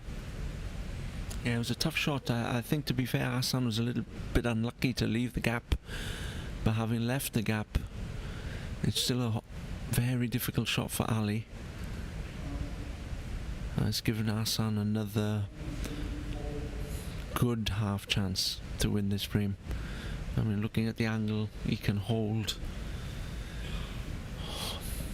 Small soft stun for the brown, maybe. Again, I can't see if the angle can get him across the brown. Anyway, he just needs to make the green, give himself a shot on the brown. And the cue action once again.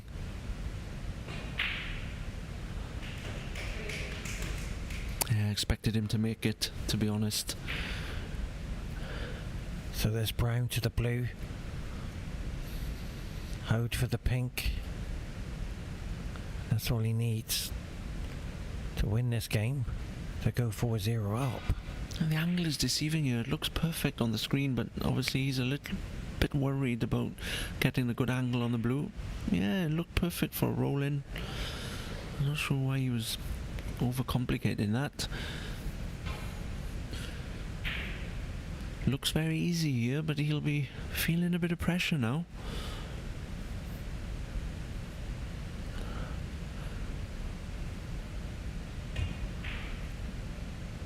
I'll be very surprised if he doesn't take it out and take a 4-1 lead though. So this pink to go 4-0 up. Oh, sorry, 4-1 up. I apologise. I couldn't see the scoreboard there. And that's very good. That could prove to be a big frame in Yeah. this match. Definitely, Wayne. Absolutely. I have news for you. On table 2, it's 4-4, but Michael Giorgio is leading 42 points, place 4. And the reason why we're bringing you the update is to keep you worldwide fans, BN Sports and Alcast and Qatar TV, because we are broadcasting, just not on YouTube. It's all over the world.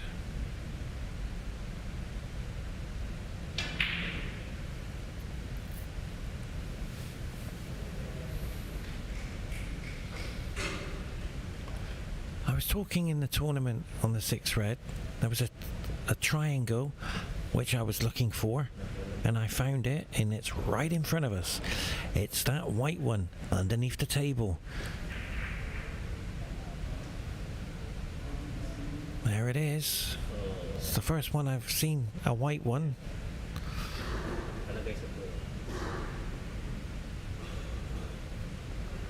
These triangles, it's like a box, Wayne, with the... I've never... why do they have such a big triangle? I've never seen anything like it. Do you see the white one there? The white Yeah. I've never seen that before. I haven't seen that style. I've seen a few different styles, but no, I haven't seen that one, and it looks like there's an engraving on it, so I've got a feeling that might have been made personally for the referee. Oh, right. I have to find out about the mysterious triangle. But in the meantime, frame number 6. Ali has to win this frame to stay in contention, to be a contender.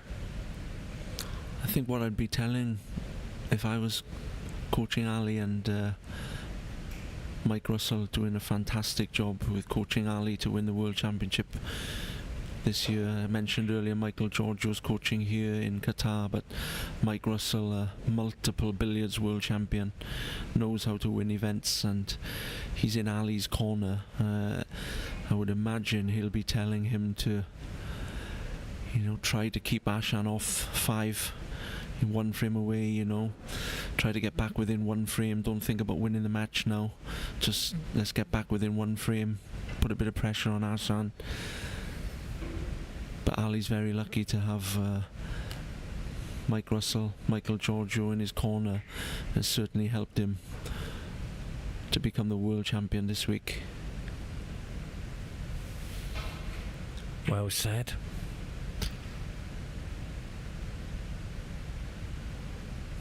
And he's got Amir Rotter and Costa from Russia in the pool world for pool coaches as well, so he's fully trained in both sports.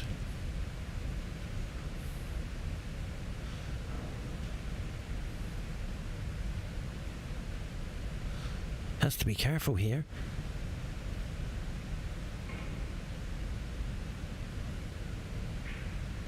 Beautiful. Yeah, it's a clever shot, good shot. Not easy to control. And actually, from being in trouble, he's left Ali with not a lot of options here, but maybe just touch the white into the pack. Here's a question for you.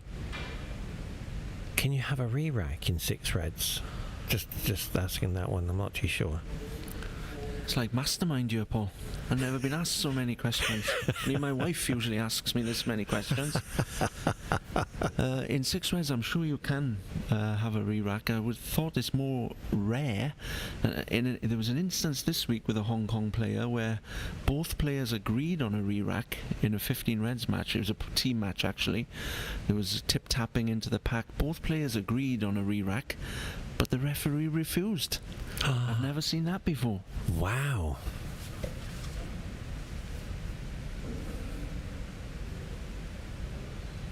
A delicate shot.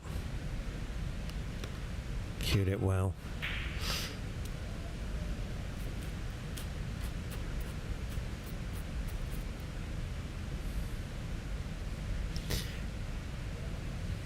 Your viewers who play pool might look at this red in the right-hand centre of the bottom cushion and think, why doesn't he just smash it in like on a pool table? But these reds, well, he's gone for the other red. What a shot! As a shot to nothing. I'm unsure if he played that, but if he did, impossible from here to see if that would have gone, but he may well have looked at it. Again, showing his unbelievable single ball potting ability. The guy is laser accuracy when it comes to potting. Beautiful.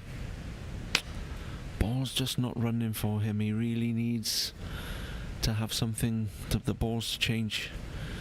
We often talk to players about, yeah, be patient, the balls will change, the luck will come your way, and Ali needs that to happen now. He needs some inspiration. That pot was fantastic. He could have got some inspiration from that, but played it with green as well as he could have played it, but got no kiss. And again, he's sitting in his chair waiting for another chance. I have news for you. Michael Giorgio only requires one more frame to get to the final. As we watch a beautiful shot there. He's winning. Would you say that Michael is on the hill in pool? Yeah, well said. Oh, yeah, you're learning. Yeah, we call it the hill. And then the score is the hill versus 4. That's how we do it in pool. Ali's looking sharp. He's not bothered that he's behind, and that's the temperament of the player. So he's looking to get in behind the brown. But he hasn't. Oh, wow, he almost touched the cue ball with his cue. I've never seen that. Those delicate shots on these tables, I've seen matches won and lost through those shots. They're really not easy to control. Plant, or combination, as you might say. Yeah, definitely.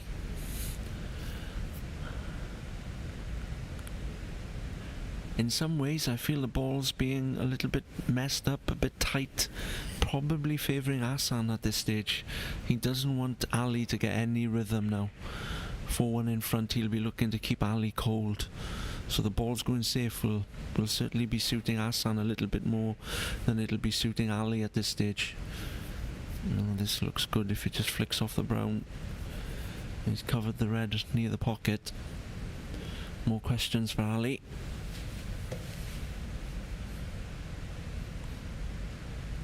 So the key balls in this match, or should I say this game, is the black, the pink and the yellow, because the black and the pink are out of commission. They're not going to be easy.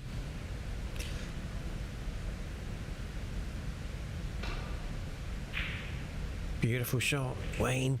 He's took that to the corner. Unbelievable cut. cutting balls, as I say, thin for safety or cutting for pots. Laser accurate. Yeah. Definitely a strength of his. He's going to have to pull another good shot out here. He's under pressure here.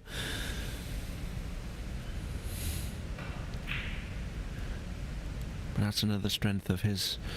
He has got some courage, this boy. He's showed that all week. He's not frightened to take on the big shots. It's just the unforced errors he's missed to be trailing by 3 frames. But one thing I like about 6 Reds, it's very entertaining. We haven't seen the emotional side of the match, and I'm a very emotional commentator as to how I see it and feel the game. It's very important to remember to maintain that balance of the straight line, no favoritism to either player, and bring that line straight for the worldwide fans.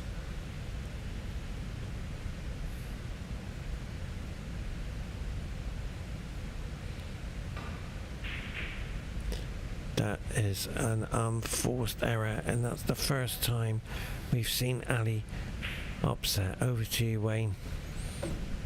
Yeah, you hit the nail on the head, Paul. I was about to say the same thing. He's been implacable this week. You know, nothing seems to upset him, but he showed his frustration there, and I tell you, his opponent won't miss that. His opponent will see that and try to capitalize on it. Try to tell the players that if you show out, you probably go down 10% yourself, but worse than that, you boost your opponent by 10%. So really try to keep that frustration down, but it's easier said than done. Absolutely. We show that in the pool world. Unbelievable miss. Wayne, come in. Please tell me what's going on. Why did he miss the easiest shot on the table? You're 3 frames ahead, 4-1 up. Over to you, Wayne. I need to know what's going on. Well, the first thing is the pockets are tight. I've seen so many shots missed, and a lot of them seem to be missed thick. I don't know, the players are not reading, not coming around to have a look at the cut maybe. Ali's going to take a chance to bring the tight red out and pot the other red with a combo here. Leave one red on the pocket, which is the wise thing to do, take the pressure off him. But the other thing to consider with Ahsan, even though Ali it's funny how the psychology will work, because Ahsan will start to see the winning line now, 4-1 in front. And that comes with its own pressure. And on the flip side, Ali starts to maybe see the match slipping away from him, and the pressure, ironically, comes off. So what you see is the player who's in front should be feeling no pressure, but because the winning line is coming, starts to lose focus on the present and starts thinking about the future. And in this game, that's only going to lead to mistakes.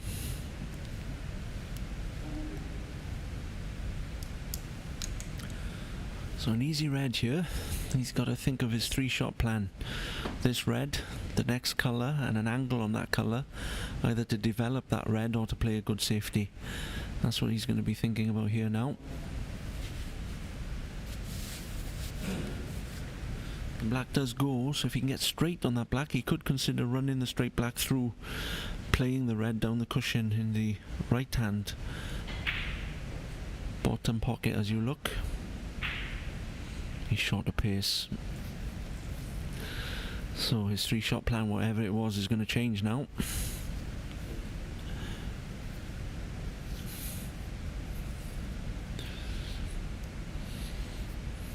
Black puts him 28 in front, so he's only going to need another ball.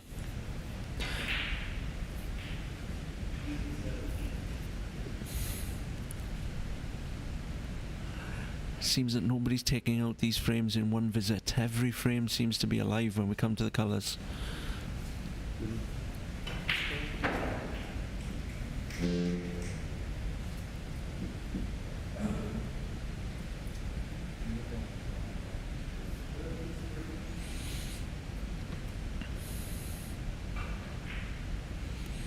In or on? It's in. Again, looking at the body language, I can't believe he's realistically played the pot there, but again, 28 in front, 29 in front, playing the now, 28 in front, playing the red. He may have shot to nothing, but if he'd have missed that, he would have wobbled and stayed on the pocket. Irrelevant now. He potted it. And that's the frame. Barring snookers, he's back at 4-2. And what an incredible performance. And what a great comeback for Ali. Long way to go, I'm afraid. But I can confirm to you, it's Hill on table 2.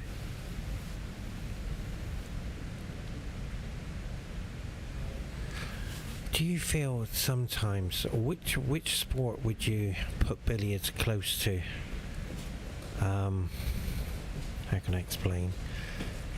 For the emotional side, there's lots of sports out there, so what would you put billiards to? Sorry for asking you this question.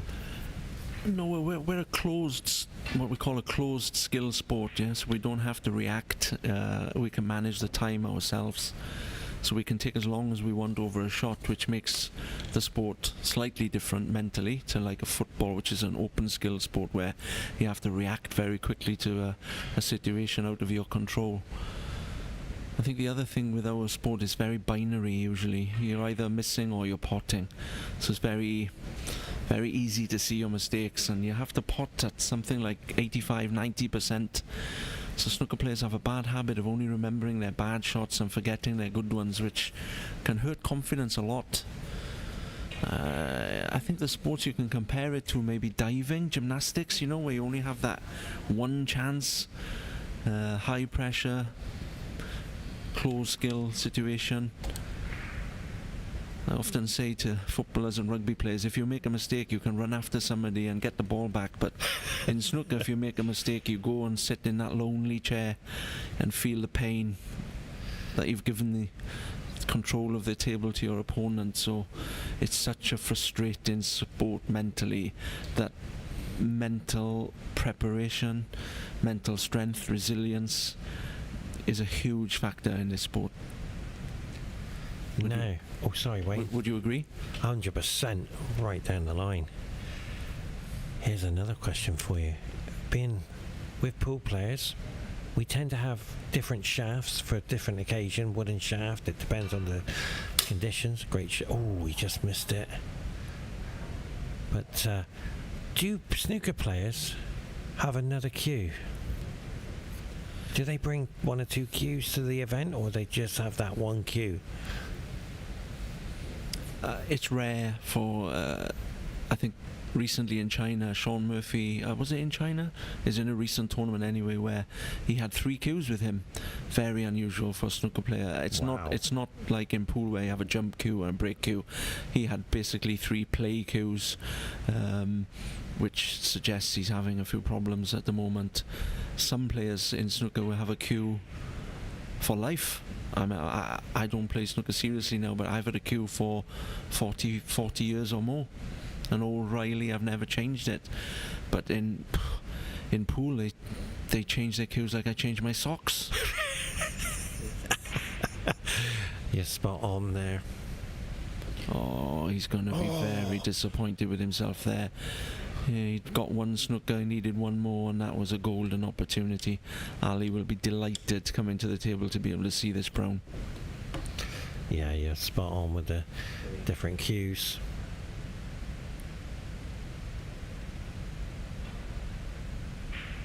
What a shot. Just trying to make it look difficult for the blue here to get the snooker. But there is, I just seen something, Wayne. Is there a chance to take the blue and come back around? Sorry, take the brown and take a round? That's the shot. What I meant is to go in behind the blue. I think, to be honest, potting is important in this game, but he's just missed a golden opportunity to snooker Ali behind the blue there. Yeah. He'll know that was probably as bad a shot as missing a black off the spot. because he could have really ratcheted up the pressure on Ali there, and the balls are not in great positions for snooker now. The blue is not bad there, but pink's on the cushion. You know, he's going to have to play a great shot to get a snooker. He's got half a chance here. He's hit it a little bit thin, needs a kiss. Ooh.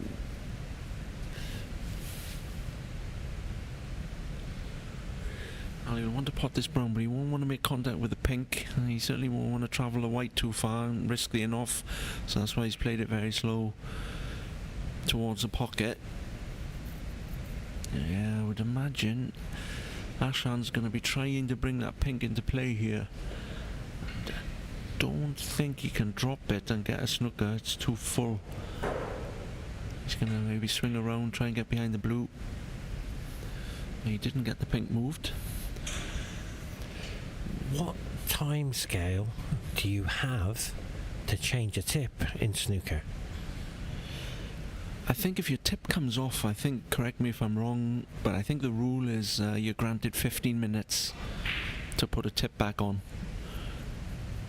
I think if it keeps coming off, you have a problem. You have to borrow a cue, but I think you do get 15 minutes to put a tip back on if your tip gets damaged or if it comes off. Oh, what a shot this is. Beautiful. Oh, it's so close. I mean, that was so much more difficult than his previous opportunity to snook behind the blue. But he almost had it. Ali will be getting edgy here. He'll want to get this brown over and done with. Here's one for you, Wayne. In the pool world, if you pack your cue away while your player's at the table, it's loss of frame. Now in snooker, what happens in pool is where you shake your opponent's hand. It's the end of match. Now that happens in snooker as well, where if you shake hands with your opponent, the match is over. Not too sure on that one. Yeah, shaking hands is generally seen as a concession. I have seen, I think it might have been Tony Drago once shook hands and then tried to take it back and carry on the match. Yeah, I saw that. I think that's on YouTube somewhere. But what you're talking about, putting the cue in the case, I mean, that's very bad sportsmanship. What I tell my players, if a player starts putting their cue away or takes their bow tie or unbuttons their waistcoat and you see that, then ask them, is that a concession? Don't play another shot. Wait and ask them, ask the referee, is he conceding? Putting his cue away, unbuttoning his waistcoat? That's interesting. Because let's see this shot first. Gone for the pot there, which is strange. Wow. But anyway, I'm not sure why you don't wanted to pot the brown here, but again, he's giving himself a chance maybe here to go behind the black. Yeah, going back to your question, we have a coach, David Rowe, a great player who played in the Crucible. He's one of our coaches we're lucky enough to have in Hong Kong. He told me once he played Doug Mountjoy in a match. He was 4-2 up, clearing up to win 5-2. Doug Mountjoy was putting his cue away, unbuttoned his waistcoat, put his cue in the case. David missed the next ball. Doug Mountjoy proceeded to take his cue back out, button up his waistcoat, clean up to go 4-3. David Rowe lost that match 5-4. Still remembering it 30 years later. This was one for everybody in the pool world. You'll never believe this one, what happened to me. I broke, and because of the 9-ball being white as well as with the 9-ball yellow stripe, the 9-ball was up on the cushion. This is for the decider, and I hit the 9-ball thinking it was the cue ball. Yeah. Back to action here, and Ali will be not feeling too bad, but again, he'll want to get this blue into the pocket, get this frame over with, get the scoreboard ticking over for him again. Even when he's winning frames, it's taking some time. He'll want to be getting some rhythm now, building some momentum in this match. This kisses the black. That's bad now for Ahsan. He's going to have some job trying to get a snooker from here, and you can see in Ali's body language now he feels a lot more comfortable to see the black on the cushion. Fantastic. And that's resulted in him comfortably going down to pot the blue to go 4-2. And we have a match on our hands.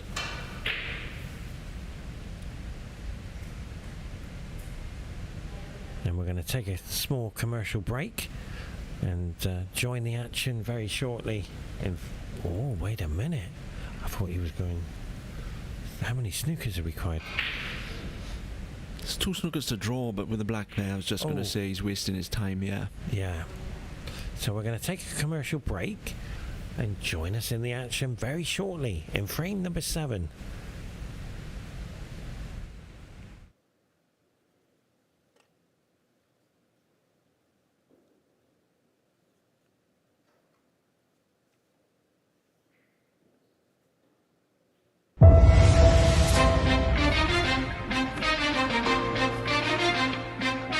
Welcome back to Qatar. In a world where precision meets strategy, and every shot is a masterpiece painted on the baize canvas, get ready for a snooker spectacle. The World Championships 2023.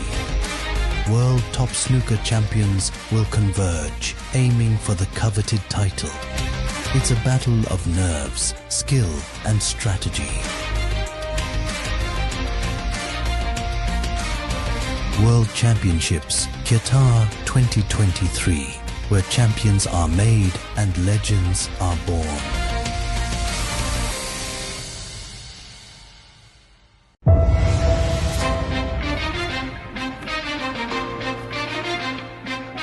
Welcome back to Qatar.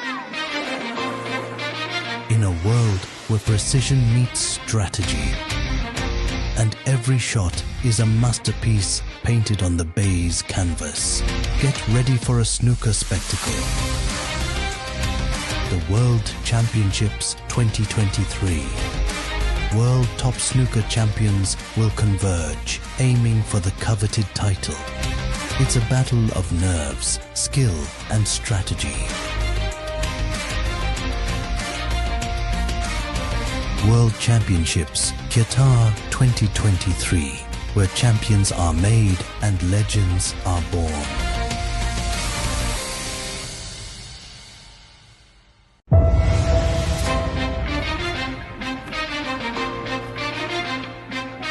Welcome back to Qatar. In a world where precision meets strategy, and every shot is a masterpiece painted on the baize canvas, get ready for a snooker spectacle. The World Championships 2023. World top snooker champions will converge, aiming for the coveted title. It's a battle of nerves, skill, and strategy. World Championships Qatar 2023, where champions are made and legends are born.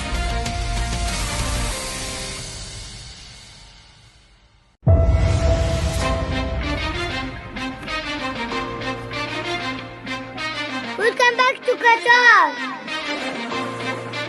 In a world where precision meets strategy, and every shot is a masterpiece painted on the baize canvas, get ready for a snooker spectacle. The World Championships 2023. World top snooker champions will converge, aiming for the coveted title. It's a battle of nerves, skill, and strategy. World Championships Qatar 2023, where champions are made and legends are born.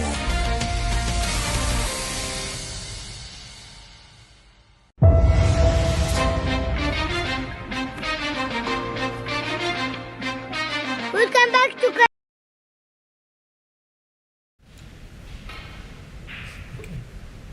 Well, He's the World Under 18 champion. well, previously. Well, welcome back to an incredible match we've witnessed so far. And it gives me great honour, if you've just joined us, to introduce to you my special guest, Wayne Griffiths. Welcome. What do you think of the match so far? Thank you, Paul. It's great to be here.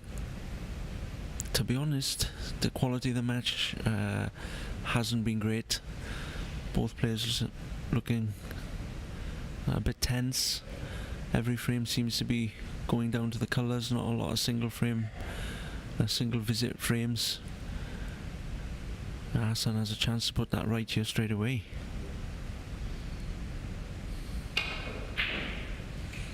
He's got into the cue ball too much there.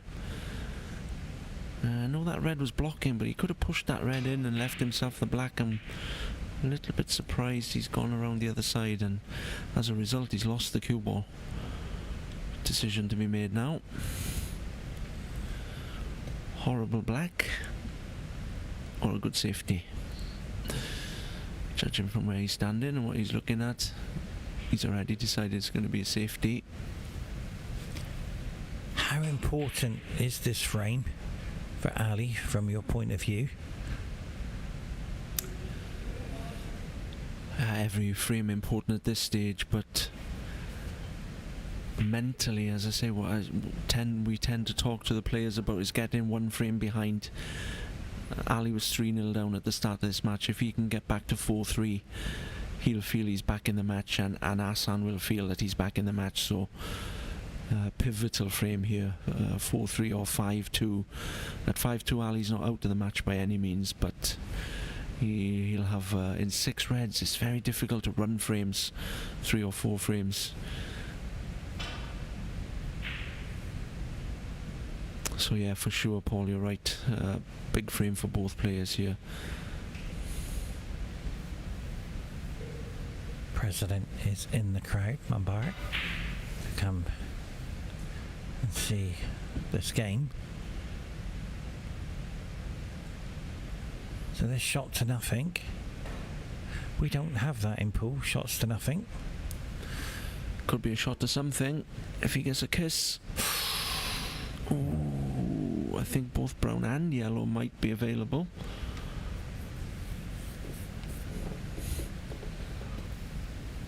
These are testing shots now. These shots where you have to make a good shot and you know the white's going down towards the reds, leaving either you or your opponent a great chance. You need to be mentally strong, commit. Self-confidence will get you there, and believe in yourself. And that was an excellent shot. He's willing the cue ball to go on there. Yeah, that was a good shot under pressure, but put so much into the pot that he's left the cue ball short of pace. Another tester now to screw this red in. Again, I think he's screwing it in. Yeah, stunning across the pink maybe. He hasn't hit that well. Is it going in? This would be a huge fluke. No, I don't think so. Ooh, walk gently, Ali. You don't want to knock. You don't want to bounce on the floor too much. That red is right on the lip of the pocket, and that makes it more difficult now to control the cue ball for position. Again, his pool knowledge will come in here. I'm sure he'll be playing cushion first if he can see it. Absolutely. He doesn't want to pot 2 reds. He may play the red. Yeah, he'll play the red onto the red even. It's probably a better shot now, actually. See, I didn't see. Oh no, he's playing the red on the pocket. Oh, I'm surprised at that. If the pink was open, he'd have definitely played cushion first there. But again, maybe the monitor's deceiving us. That red above the black looked like a 3/4 ball. Push in onto the other red, which would have left him on the black, but maybe it was thinner than it looked here. Either way, he's left himself a nasty shot.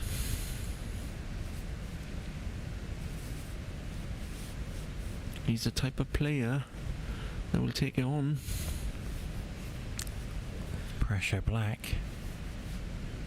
He's got to drop it in as well to hope for the red. Did he it's move a on his horrible cue shot. action? It's a horrible shot. The fact it's thin means it'll have run on a little bit and left his opponent not perfect.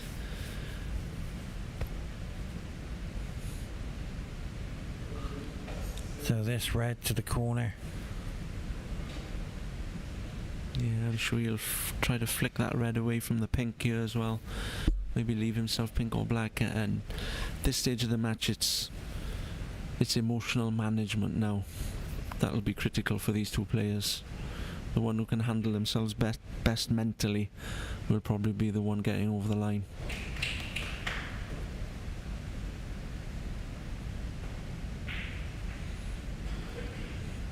He didn't play to kiss the red out. Maybe thought it was too risky for position, but it's going to be a tough table to run from here.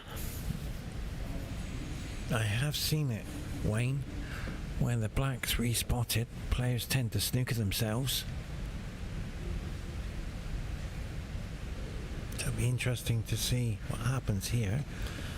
That red underneath the pink, it happens so often in 6 reds that it's the last red left. So in training we concentrate a lot on playing the black and kissing that red out. High on the black, low on the black, leaving yourself a good angle on the black, because it's so often that red is stuck on the pink at the end of a frame and you need it. So a couple of big shots coming up here for Ahsan. Big red. Didn't What take happened? it. Didn't take it. And that was good fortune not to kiss the other red. Why was that then, Wayne? Why didn't you Well, take I think we're seeing some comments online about, we're talking about how tight the pockets are here, and I think the players are realising as this cloth is getting a little bit older, those pockets are just not taking the ball down the cushion with any pace. If you can drop it in, you're okay, but if you have to play with any pace as he would have there to stun out for the black, the reds are just not going in. So coming back to game management for these players, none of them are scoring well here this week, but they're just playing the percentages. If they don't feel a pot is a high percentage, they're running for the hills, and it served them well this week.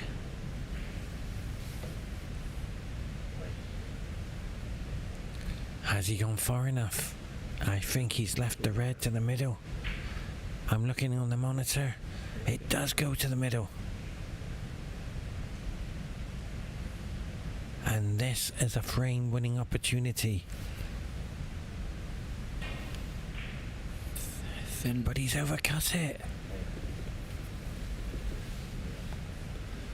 he's got away with it though. I think you're right, we're starting to see Ahsan looking a little bit tight, not surprisingly. It's a big match, semi-final. 4-2 in front, it's his match to win. Certainly not going to criticise this young man for feeling the pressure. He's shown us before, former world champion, maximum break player. He knows how to handle pressure. But I do feel playing Ali here in Qatar, you're almost playing 50 people. The whole nation is watching. Just not on YouTube. That went in and come out. But where's it landed? It's there over the pocket. But I have seen the mist. Will Ali pot this red? We're just going to have to wait and see. If he doesn't start making these shots, he's going to struggle in this match. I feel the way the scrappy nature, his single ball potting has to come to the fore for him now. We know he can run the table at the end of a frame.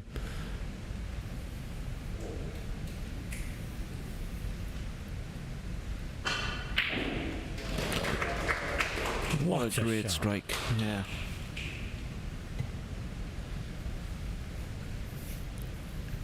One shot can change everything.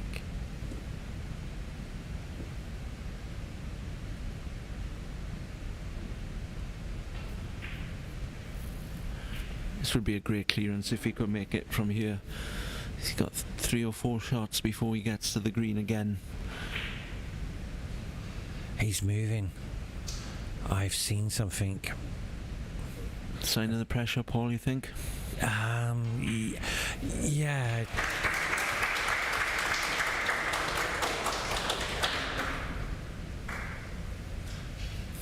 Michael Giorgio, ladies and gentlemen, is in the final of the World Snooker Championships of 2023.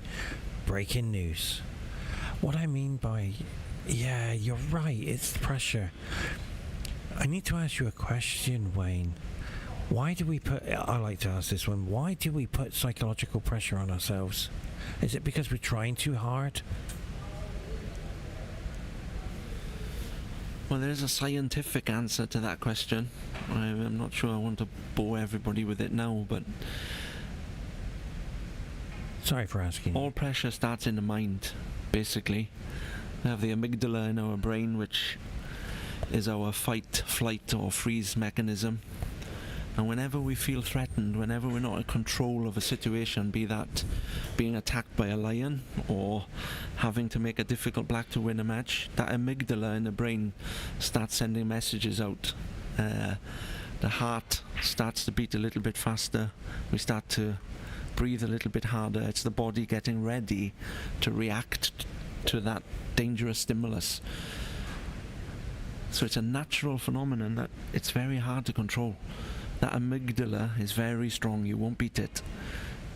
So what you've got to do, you will feel pressure. Your job is to manage it the best you can. Good breathing, good positive thinking, and practice. I'm going to put it down to afraid of losing, afraid of missing. Yeah, fear of failure is certainly a part. As I say, it's any situation you don't feel in control of. Even for £1 million, if I put up a straight blue or a black on the pocket with a white right behind it, I won't feel pressure because I'm in control. I know I can't miss. But if it's a long black for £1 million, different game. Absolutely. But back at it here, Ali needs that white to go. And the frustration to see Ali, he's going through that stage of trying to stay in the tournament in contention for this title. Long way to go. Yeah, he'll be disappointed. He's got Q power to spare, Ali. For him to finish short there again, we can only, could be the table, could be a kick. He's having the white clean, to be fair to him, so it could have been a kick. His coach has just won a close semi-final on the other table, so I'm sure that's maybe got into his vision as well. So he's just got to gather himself here. Looks like he's playing. Again, hard to see from the monitor. Safety? No, he's going for it. What a great shot. Unbelievable. Unbelievable. That is a great shot. Yeah, it really is. Again, those thin cuts, they're considerable strength for him. Still going to hold himself together though. 3 more pots. This brown is pressure.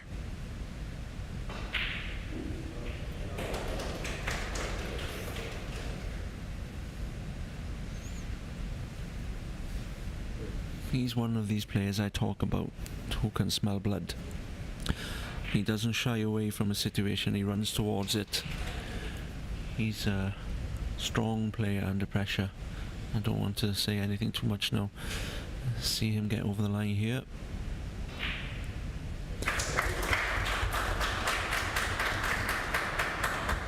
What a fantastic performance there. And what I like, Wayne, is you are right. His coach just won over on the other table. Now there's only one table in the whole arena. And the crowd are building. How much psychological pressure is that going to put on both players in this next frame? Well, I think I can speak from some sort of personal experience, having coached Chung Kawai from Hong Kong here this week. He was runner-up in the final of the men's event, losing to Ali, and there's no doubt the crowd definitely play a part, not in any bad way. They're not, they're not being unfair or anything, but they're very vociferous and very supportive for their player Ali. I think it does have an effect on his opponent. So I'm sure Ali would like to see this room filling up a little bit, getting him inspired, giving him a little support to try and get back on level terms in this match. As for his opponent, I mean, these Pakistan players are tough boys, I don't think it's going to put off Ahsan too much, but generally you get players who either rise to the occasion when the crowd's against them, and they use that as a fire to motivate them. Others will fall away. We're about to see in the next few frames if Ahsan can rise to the challenge now from Ali and his supporters.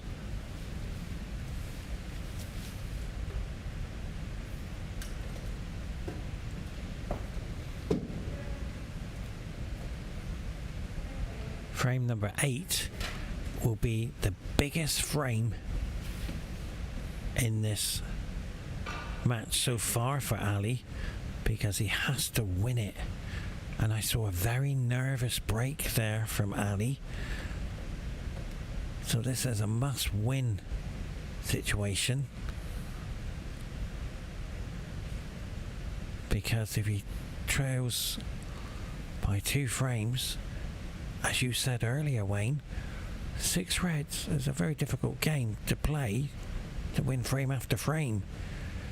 And Ali's been picking up 1 or 2 scrappy frames, which has suited him, and this is a golden opportunity. But there's nothing. I'm looking for a plant, and I got a feeling it is there, but it's a difficult one. It's to the opposite left corner, coming across. Oh no, he's just opened up the pack. But those plants you got to make, I'm afraid. But excellent shot, and the first frustration I've seen of Ahsan. More worrying than frustration. We saw frustration from Ali earlier when he missed the ball or missed position, but there what you saw from Ahsan was almost a gesture that he felt that Ali had been lucky to cover the red. But I think that's a bit unfair to Ali. You could also say he was a bit unlucky that the red went over the pocket. Ali played a good cue ball into bulk, had a brown covering that area. What I'm trying to say here, when a player starts to gesticulate about luck, it's never a good sign. Is that because of the willpower? What a shot that is! That's an incredible shot, the way he's played it with pace, Wayne. And all of a sudden, it's turned around this whole game. It was all on that red.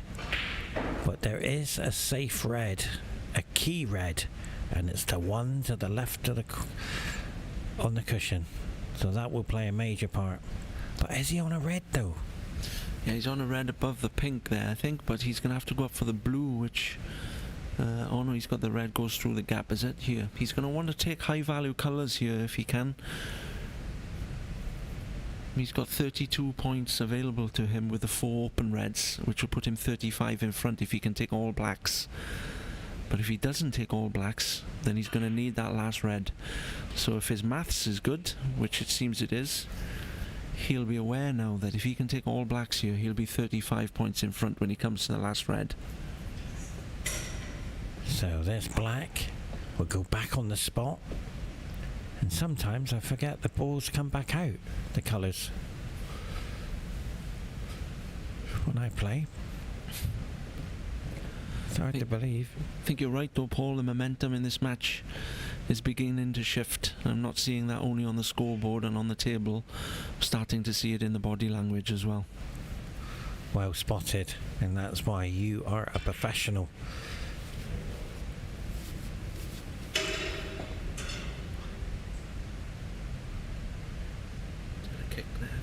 Yeah, he's done a good shot there. Because that he's a bit straight on this round, I think. Will he take the one in the middle? He will want to. But as you can see, the one in the middle is available in hold for the pink. Again, he won't want to take the pink if he can help it. If he's going to take the red in the middle, he'll want to come down for the black, but maybe that's why he's wanting to play this one. He's going to run it through off 2 cushions and out for the black. Played it well. Angle's not ideal. I can't quite see on the monitor if it's straight. He's gonna have to play a good shot.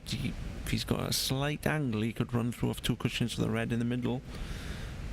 And we're about to see what the angle is.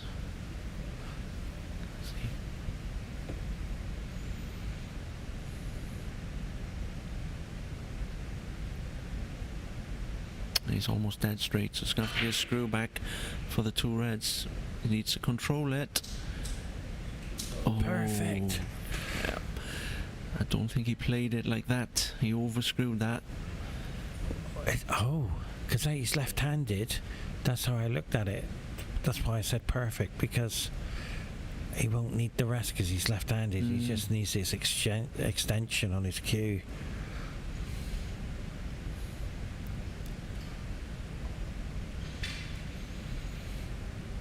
Again, he needs to be aware of the scoreboard here now. Make sure he takes 2 blacks with these 2 reds.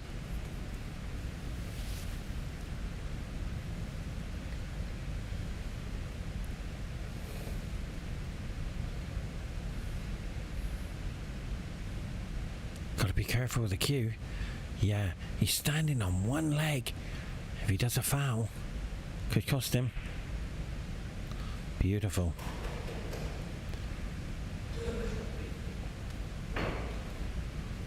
And what I like about Ali, he hasn't let the title play a part in his life.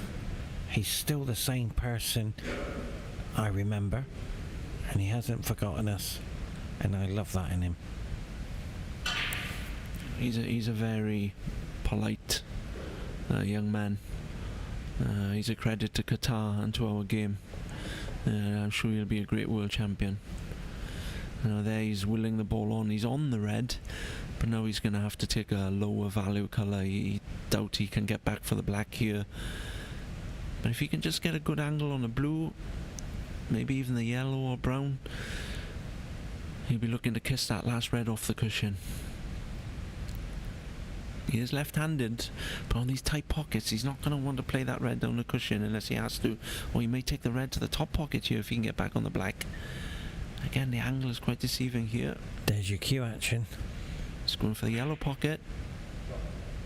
Oh, great shot. Round of applause from the crowd. And now he's on the black, and he can get into a 35 point lead with only 35 points left on the table.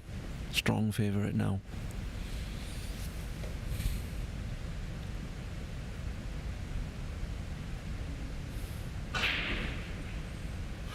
Trying to move it, but where's the cue ball going? So it go around the green here, not a problem. Not too sure if he can see it. I'm looking at the camera angle. I don't know if he can see that.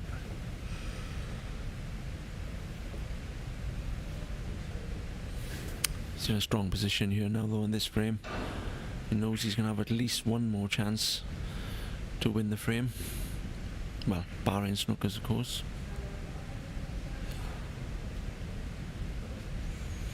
Now then, can Ahsan get down for the black off this red?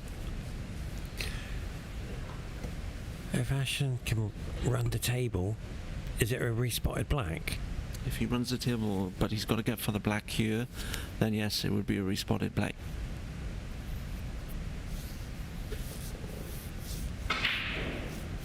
But where's the red going? Starting to hit the ball very hard now, Ahsan, sign of nerves. And this red to the corner, we can control the game. Yeah, I feel sure he'll take this on. I mean, all this week he's been knocking these reds in as if they're on the pocket. Beautiful.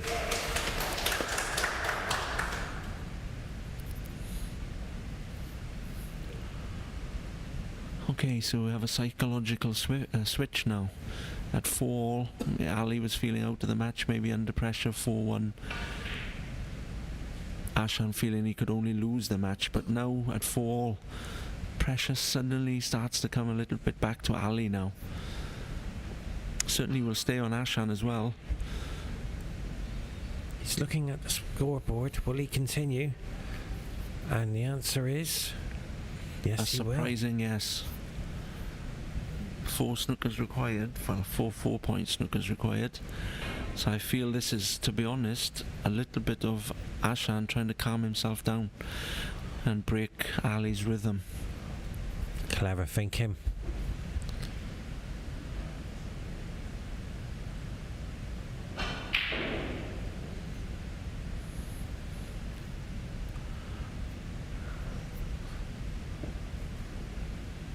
And they've been battling for coming 3 hours and more to come.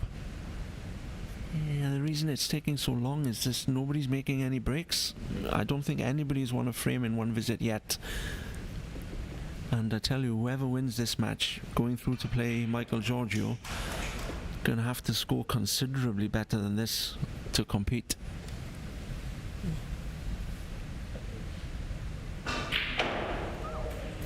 Unbelievable. This is what he does. This is what he does, Wayne. Incredible. As we watch now, the brown go to the corner, hold for the blue, and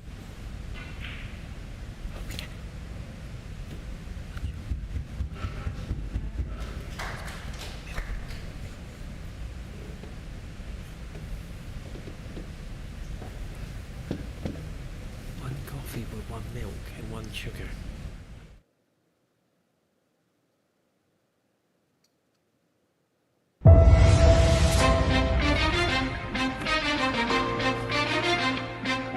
Welcome back to Qatar. In a world where precision meets strategy, and every shot is a masterpiece painted on the baize canvas, get ready for a snooker spectacle. The World Championships 2023.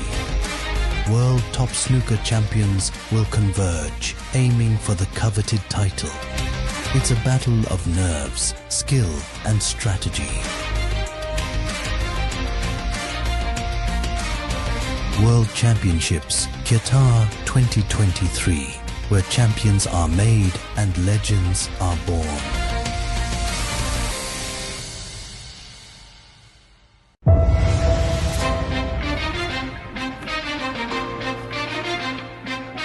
Welcome back to Qatar. In a world where precision meets strategy, and every shot is a masterpiece painted on the baize canvas, get ready for a snooker spectacle. The World Championships 2023. World top snooker champions will converge, aiming for the coveted title. It's a battle of nerves, skill, and strategy. World Championships Qatar 2023, where champions are made and legends are born.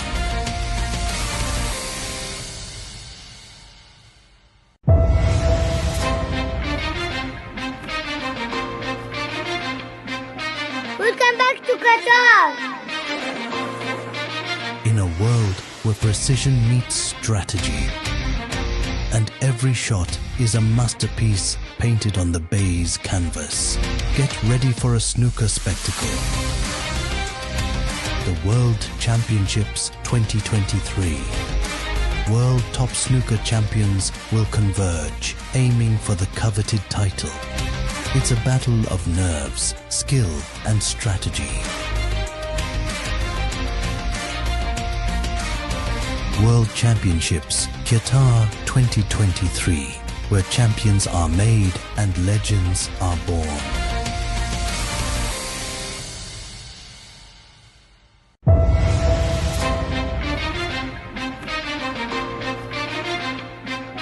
Welcome back to Qatar. In a world where precision meets strategy, and every shot is a masterpiece painted on the baize canvas. Get ready for a snooker spectacle. The World Championships 2023. World top snooker champions will converge, aiming for the coveted title. It's a battle of nerves, skill, and strategy. World Championships Qatar 2023, where champions are made and legends are born.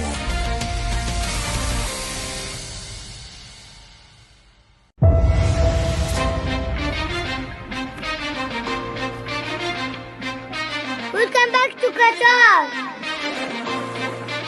In a world where precision meets strategy, and every shot is a masterpiece painted on the baize canvas. Get ready for a snooker spectacle. The World Championships 2023. World top snooker champions will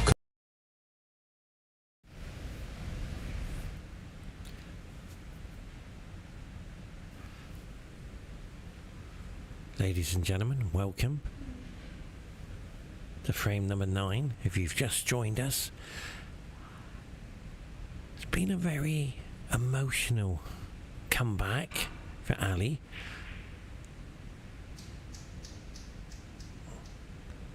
And I feel in this match, this frame, if Ali should win it, will be tremendous pressure on Ahsan to come back. And I feel the whole nation of Qatar and the crowd have changed things here.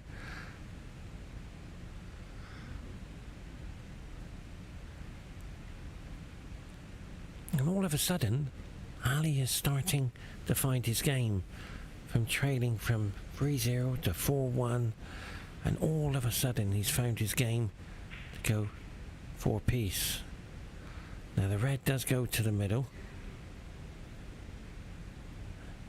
to the left middle. He will cut this in.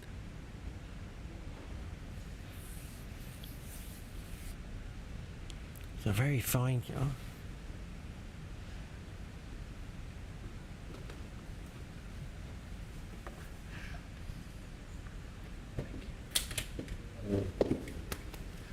And it gives me great honour and pleasure to introduce to you my commentary partner today, Wayne Griffiths. And what do you think of the match so far? Yeah, it's one for the purist, I think. It hasn't been a great standard, the match so far, but we know both these players are tried and tested world-class amateur players. Maybe the semi-final and the fact that they both so desperately want to get through to the final has had a part to play. But yeah, we haven't had a very high-scoring match, but it's been very interesting nevertheless. Emotional. And both players are trying so hard out there. And we talked about that area, trying too hard, missing the easy ones and potting incredible shots. But now that this frame has become a massive frame for Ahsan, he's starting to miss again. And they say in this game, the concentration spell has to be 100%. Is he slipping, Wayne, in a percentage rate to pot balls? Is it affecting him every miss to recover? And I can confirm before you answer that question, we got the gentleman from Iran in the crowd in the blue, Cameron, and we got Amir to the left, and Kamis, and Mahana, so all the support is here. And they're seeing a great game. So what do you think about that, Wayne? The will to win. And you start missing. Just like that one. I think both players will be a bit disappointed with their pot percentage in this match. But I don't think it's concentration that's going down. I think for Ahsan, surely that the fact that the scoreboard's ticked over from 4-1 to 4-4 will now be turning up the heat on him. But sometimes when you're in front, you expect you should win, and then all of a sudden the match is level, and some of that pressure comes off. So we're about to see here now. Great chance. What can he do with it? Really starting to hit the ball too hard. It's easy for me to say here in commentary not to hit the ball hard, but out there under the pressure, you can't criticize these young men. Absolutely, Wayne. You're right. And the tension and the drama is starting to build, and that's where I come in. It's the way I feel, the way they're out there. And I can see the tension building. You can see that red I mentioned stuck under the pink. It's there again. Yeah. You'll see that at least, I don't know what the stats are, but perhaps 1 in 4 frames that red tends to hang about there. So you're generally going to need it to get over the line. Ali's certainly going to need it in this frame. So he's playing for the black, using the rest. Very difficult shot. But I also feel the way Ali's playing is the best in the match so far right now, because he's confident, he's feeling the game out there, and look at the smile on his face. It's telling me he's got his game back. He's got his game back. This is what he's capable of doing. Just 1 or 2 shots, and all of a sudden he feels good. And he's more than capable of being unstoppable at the moment. How do you see it?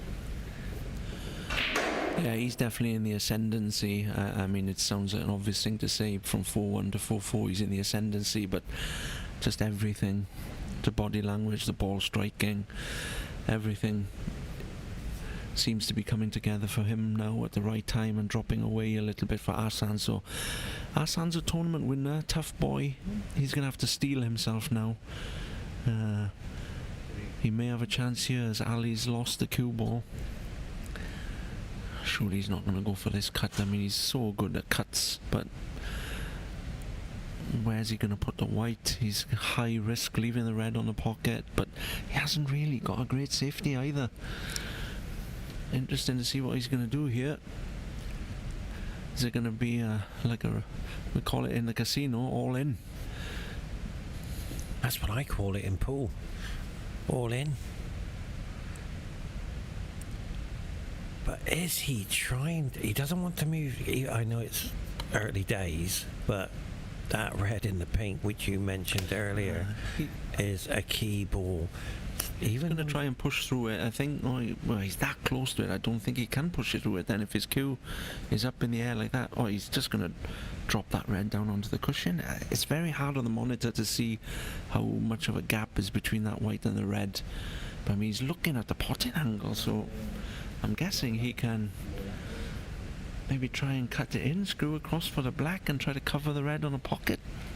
He might be. Well, there we are. It's enough of a gap to play a shot, but not anything with topspin. It's enough to be a screw shot. He went for the pot. Yeah, but he's done well to screw his white up into bulk there. I mean, that's a great effort, to be fair. There was only an inch between those two balls. He couldn't have any follow through, but the height of the butt of the cue allowed him to generate the spin. He's missed it. Snooker players call it the shot to nothing. I call it safety in mind. No. Another one coming up here, I think. Now this red. The key ball. What happened there? Again, the angle we can see on the screen here may be deceiving. I mean, it looked as if maybe he could run through that pot to nothing up to Bolt, but the fact that he's played it thin means that there may be more of an angle there than it looks. Oh, these are tough shots here. Yeah, you don't want to be playing these for a living.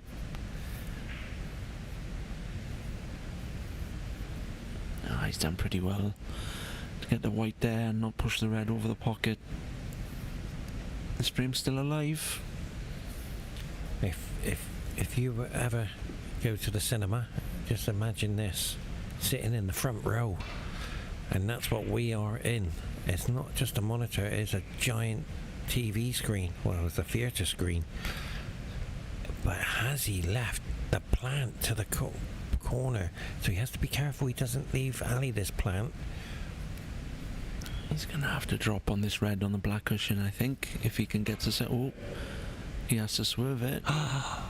He's missed it. Can't see the cushion to drop on it, so he's had to play a far more difficult shot.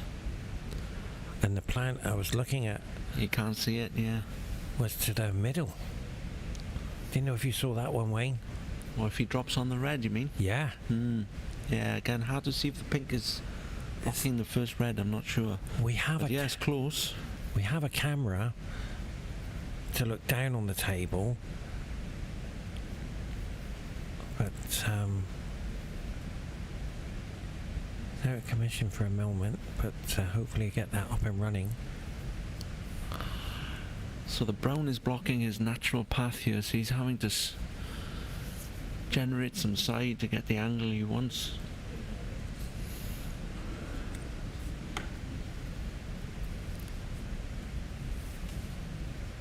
So you can see where he's coming from. He's gonna. He has to get this perfect. But he's looking. I think is he looking at a different shot here now? Is he looking at two cushions into the reds by the pink? Yeah, I think he is. Yeah, that plant is not quite there. Oh no, we got the angle. It's good speed. If he just touches this red, that's perfect. Oh, that's a great shot. And a sigh of relief. He couldn't have played that better. It's one of the better safety shots in this match so far, at a crucial stage as well. If he'd have just pushed those reds on, I feel sure Ali would have got over the line and be one up with one to play. But still some mileage in this frame.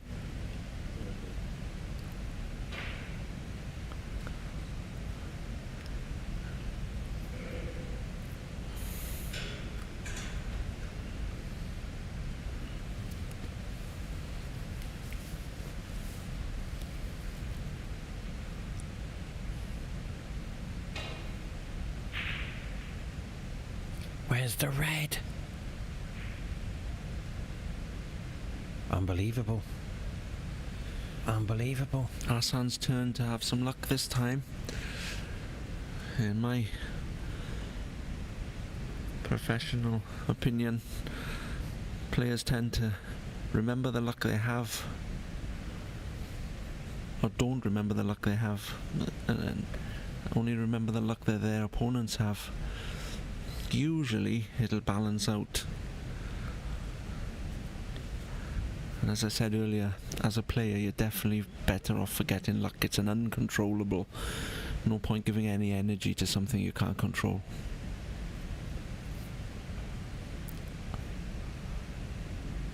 He's got to hit it. He has hit it. He's got to hit it.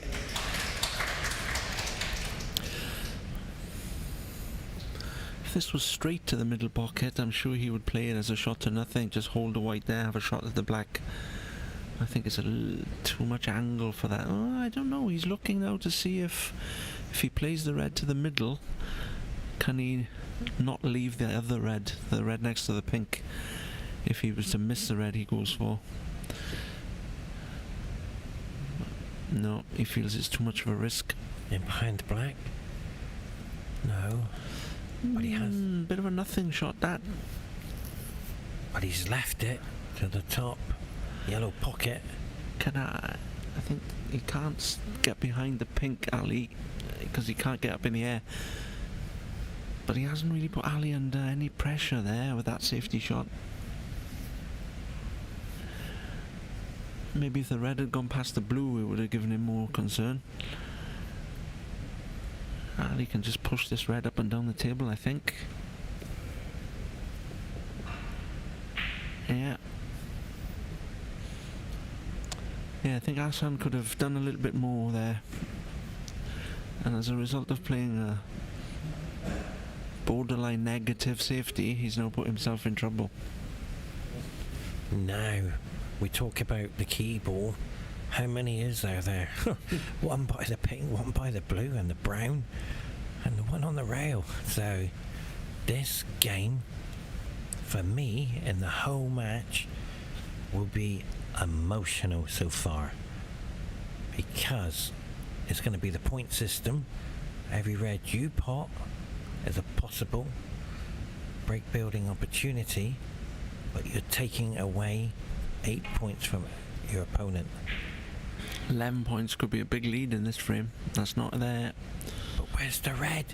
Oh, has he left looking that at the red through the monitor. gap? The body language suggests that he may have left this through the gap. And we might see Ali's cue action here, hopefully. So this is a perfect angle to look. We're going to try and give you, yes, on the camera. We can see on the monitor. Can see it. Yeah. I think so. So he's 11 points the lead. So as you said, with those balls next to the blue and pink, those two red balls, he's going to have to carefully manoeuvre the cue ball. I mean, he's got the black waiting for him here. If he doesn't stay in bulk, it's up to him. There's Ali's cue action. What did you think of it, Mike? Oh, sorry, Wayne, sorry. Yeah, he's got a nice cue action. He's got a cue action that I would advocate for any young player. As I said, mechanical, repeatable, not too busy, but generates a lot of power with good timing. Yeah, I really like his cue action. He was looking for the black. No. I'm not sure he was, to be honest. I think he lost the cue ball, but you might be right. But now he's left him, well, there's no way he's clearing up from here, I wouldn't have thought. Take the yellow. Or put the yellow. Oh, look at the end game. Very well. Yeah, 12 points, as I said. 11, 12 points could be a big lead in this game. He wanted that yellow closer to the brown. This is what I like. How they point the cue to where he's going. He's trying to get in behind the yellow, by the way.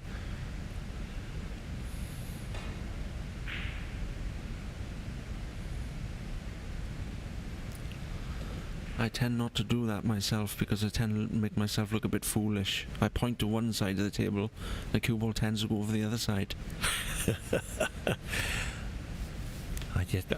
We do it, and we tend to tell ourselves where we want that ball. Does the ball listen to you? Never has done. Usually goes in off. But the nicest thing, your experience in this game is incredible, Wayne. I am learning so much, and I'm getting professional help with doing the commentary. I am a volunteer, and this will be I'll be up to about 43 World Championships I've covered doing the commentary. Wow! What a shot! Now, we can't roll in behind the green because it will be a foul. There was no chance of that one rolling off on the nap, was there? Oh, that's what I was going to ask you. Speed cloth. I used to play on speed cloth, but this nap is different. Because if you see all the finger marks. Do they use speed cloth on the snooker tables? Speed cloth? I'm not sure what you mean. You mean without nap? Yeah. Without No, only on pool. Ah. Yeah, there's always a nap on the. Why is that? Again, it's just always been the way the nap will lean down towards the black spot, right? The fibres on the table will will just run down towards the black spot, and table plays a bit different, spins a bit different to a pool table then, yeah. Yeah. Now, if that green came across and snookered, it would have been a foul. But look at the cue ball in behind the blue. Yeah, again, not the best safety shot from Ali there. Didn't give his opponent a chance, but didn't really ask any questions of him either. Now, has he got a chance to cross double shot to nothing here? To the green pocket. Yeah, he'll be thin though, trying to make it safe. But it's the yes. He's tried it, but thin. He's played it well. If you're going to miss those, you've got to miss them on the low side, as he did, so the red comes back safe.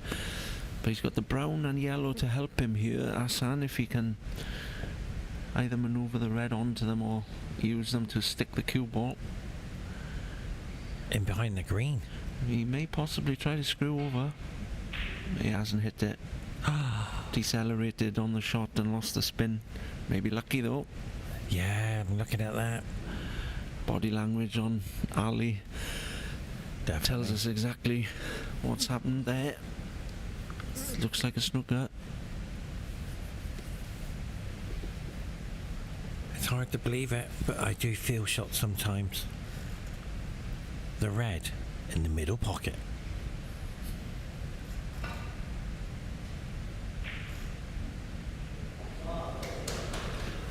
I'm getting better. That's why this man is a legend. Unbelievable. Unbelievable. I caught it. Thank you very much. And that is why I can feel the game. By the way, it was sheer luck. But I did feel it.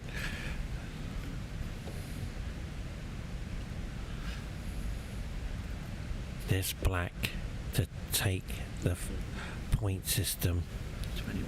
21, 18. Yeah. That's what I love about you. Thank you, Wayne. Yeah, if he puts the black was 21 points in front, so he's going to need both the yellow and the green to get over the line in this frame. Yeah, yeah. Not impossible from here if he can play a good shot up to the yellow. You only need to drop that yellow in and the green will be waiting, but definitely not easy. Made the black. Beautiful. This is going to be a yellow that he can't, well, I say can't afford to risk dropping in for the green. Beautiful. I've given up trying to call the shots for this boy. Yeah. He could end up smashing it in, going up and down the table for the green. Definitely. Now. Yeah, he's going to play the stun in behind, surely, is he? Is he? Would it go in and out of the jaws and come back down again? Yeah, no, he's just going to hit it straight into the cushion of the yellow, hold the white there, I think. Yeah. The yellow's going to come back if it doesn't touch the pink. Yes, it's going to have a shot. He played it pretty well, to be fair. He does manage the object ball very well, Ali, and what I mean by that, we know he's got to stop the white there, but you've got to take care of where you're putting the yellow ball, and pool training again, you know yourself, you've really got to control where you're putting that object ball in pool. Definitely. Because it's potable anywhere. So on a snooker table, it stands you in good stead. I've noticed this week he rarely puts the object ball up from a safety shot, Ali. Yeah, it's weird. You're spot on there, Wayne, because Ali and we were training in pool, and he was going back and forward in snooker, and he got more accurate from snooker to pool.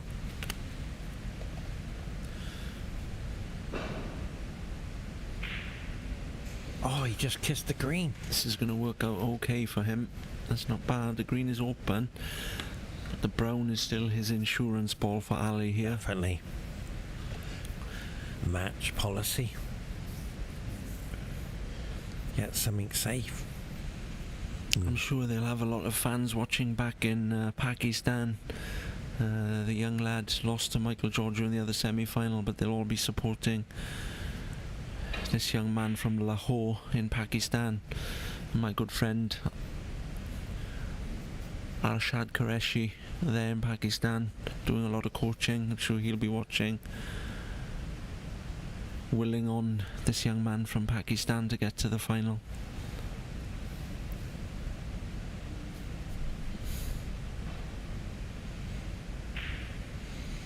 Well, a lot more people here in Qatar willing Ali to get to his second final this week. Unbelievable achievement if he can make it. Well, he's just a few balls away to make that happen.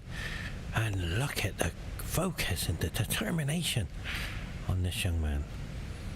But this yellow's creeped away from the blue, and it is potable from the monitor. I'm looking at the angle. No, there's some risk in that shot, but he's covered the yellow, I'm sure. I looked at camera 3. Is it? Oh, he's looking at it. Oh, yeah, he's playing a kick shot. It's the kick. And the crowd are building up here. Oh, Ali. Free ball, maybe. Dear of him. He may decide to take the brown out here, will he? No, he's got a decision to make here. I don't think he can pot the yellow. I got a feeling. I don't think he'll put him back. This is a big shot if he takes on this brown. Frame winner. Oh, these Right pockets, though, you've got to be so accurate. Pressure. Oh, to be fair to him, that's a very good shot under this pressure, and a brave shot. It's good signs for the Ahsan fans that he felt confident enough to take that on. I felt he was always going to take it on, but it was a tough shot. He knew if he'd missed it, he was 5-4 down. This needs to go. He checked it back too much. How difficult is this shot? Wayne, how on a scale of... I'm surprised he played check side there. I thought he would have run up back through the blue and black. He's going safe. Or is he? I think he's got to take this on.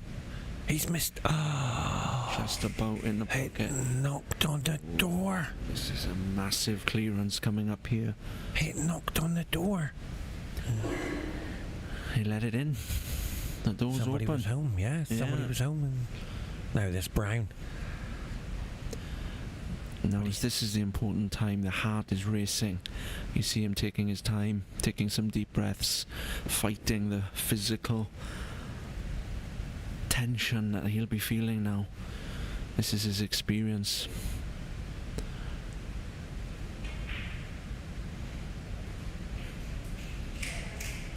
Needs that to slow up. He's still got some cue ball management here. It's not as straightforward as it might seem.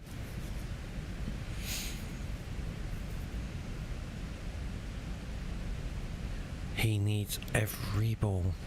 I believe in the time. Yeah, needs every ball on the table. But where's the cue ball? He's okay. Yeah, he's perfect. So there's pink. Well, look at his body language. I say perfect. I mean, he's not bad. I mean, only the pressure. If this was practice or first frame of this match, he'd have been down potting this pink by now. It's only the situation now. He doesn't want to overthink this.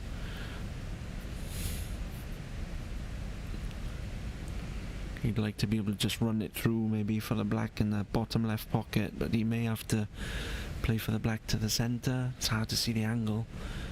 I'm not quite sure what he's worried about. Yeah, he could play that shot, but he's probably a little bit further away from the black than he'd want to be at this stage. This black is pressure. The key for him here, he's had a few pressure shots in the last few frames, and he's hit the ball too hard. He really needs to be composed, nice smooth delivery on this shot. Sure, that's what he's telling himself now in his preparation. Smooth and still.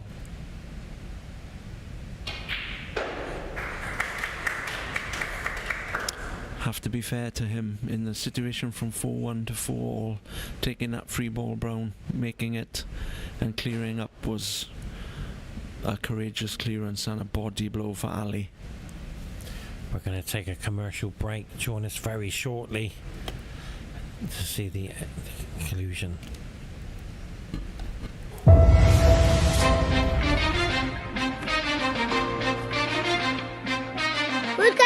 Qatar. In a world where precision meets strategy, and every shot is a masterpiece painted on the baize canvas, get ready for a snooker spectacle. The World Championships 2023. World top snooker champions will converge, aiming for the coveted title. It's a battle of nerves, skill, and strategy. World Championships Qatar 2023, where champions are made and legends are born.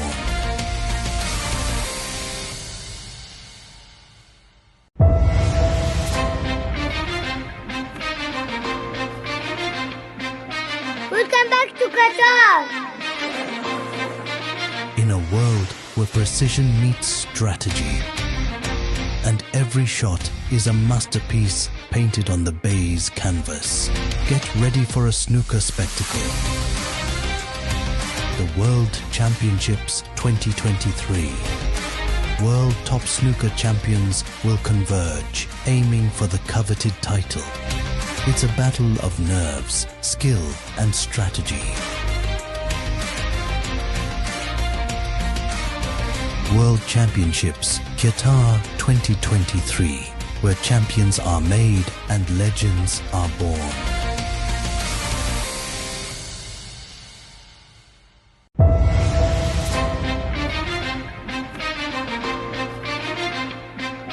Welcome back to Qatar. In a world where precision meets strategy, and every shot is a masterpiece painted on the baize canvas, get ready for a snooker spectacle. The World Championships 2023. World top snooker champions will converge, aiming for the coveted title. It's a battle of nerves, skill, and strategy. World Championships Qatar 2023, where champions are made and legends are born.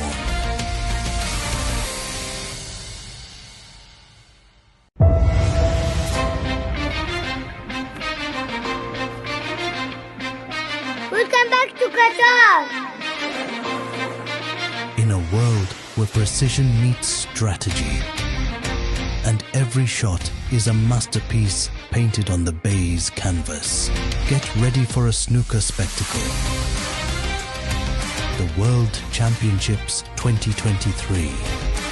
World top snooker champions will converge, aiming for the coveted title. It's a battle of nerves, skill, and strategy. World Championships Qatar 2023, where champions are made and legends are born.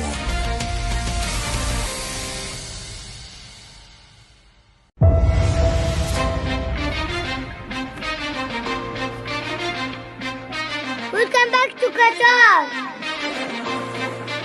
In a world where precision meets strategy, and every shot is a masterpiece painted on the baize canvas, get ready for a snooker spectacle.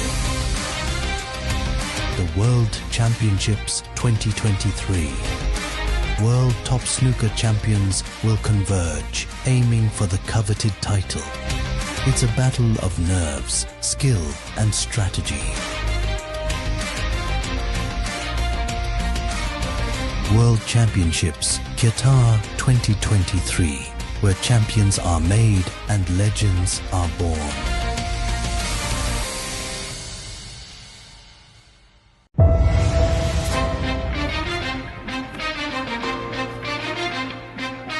Welcome back to Qatar. In a world where precision meets strategy, and every shot is a masterpiece painted on the baize canvas, get ready for a snooker spectacle. The World Championships 2023.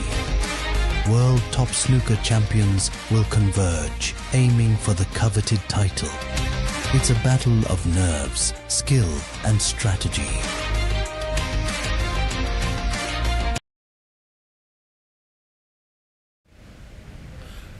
Well, welcome back if you've just joined us for frame number 10. It is a must win for Alobaidli.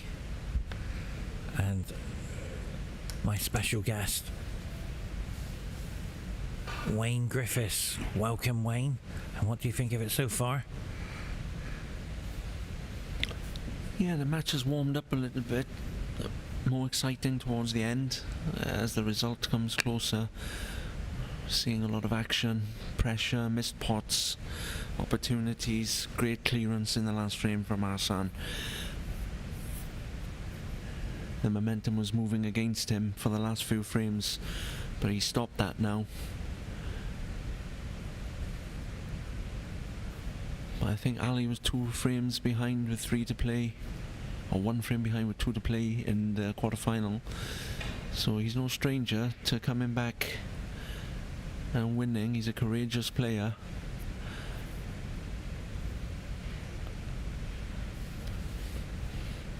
So we're still going to see some action in this match.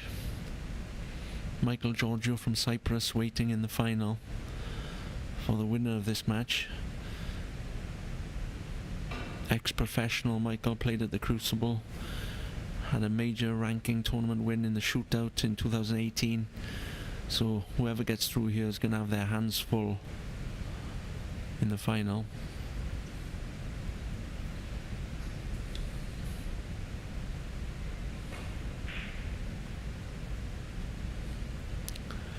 See a little bit of a spring in the step now of Ahsan's comeback. Difference 1 frame can make.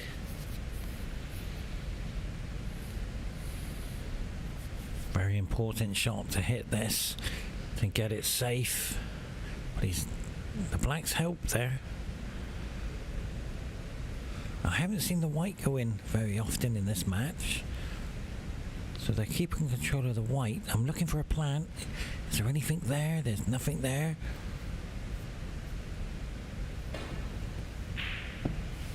But what a shot that was. It's not going to be on a colour. We know what he'd be doing here, but again, in 6 reds you cannot roll up behind the nominated ball on. So he's going to have to find a way to get that white through and behind the brown here, I guess, or use the green and come back behind the yellow and brown as a big target. I can't see how close that white is to the yellow, but looks like he can just get behind the brown.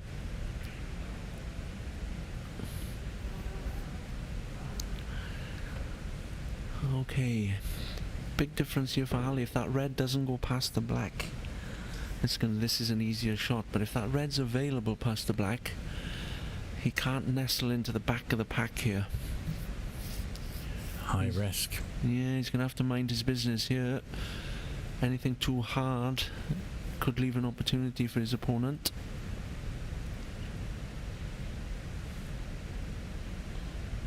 Ali's just pointing to where he wants the cue ball, and I really appreciate that, what they do there to indicate where they're going with the cue ball. He's played for the red near the black. Oh, he was very close.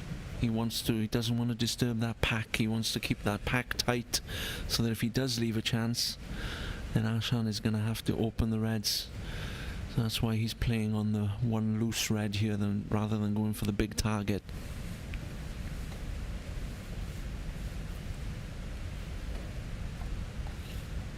This is a very difficult shot, not only to hit the red, but to make sure it doesn't pop under tremendous pressure, and the points will start building up. Beautiful.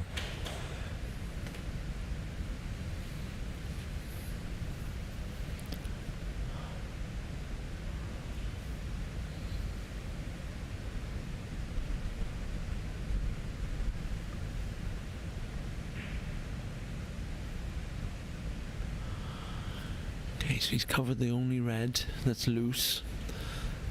Ali's going to have little choice here but to disturb this pack in some way.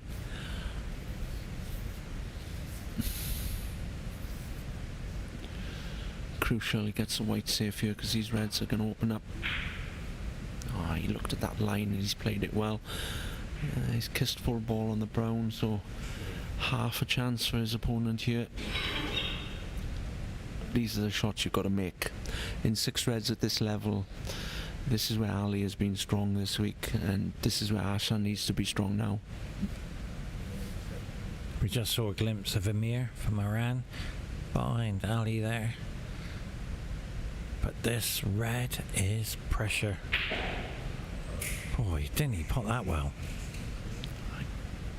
He still gave that a good hit, but a little bit smoother. He kept still. He didn't fly at it like he has a couple of pots when he's been under pressure, and that was a pressure pot. Had he been 5-4 down, it would have been even more pressure, but that was still a big ball with the table open like it is. It was all about holding himself together. The balls are there in front of him, the final is waiting for him. He doesn't want to let his mind race ahead now, one ball at a time.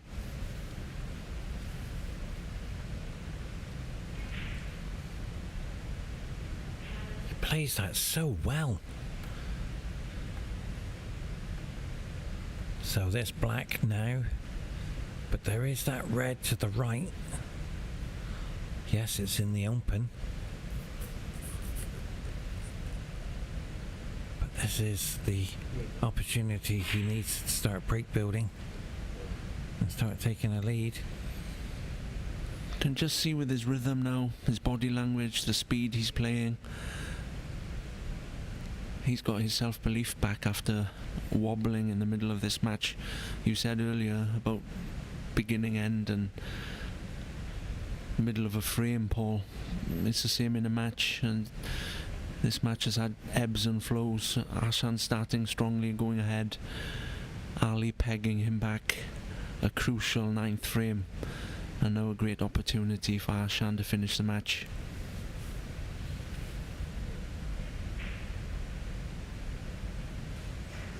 So this pink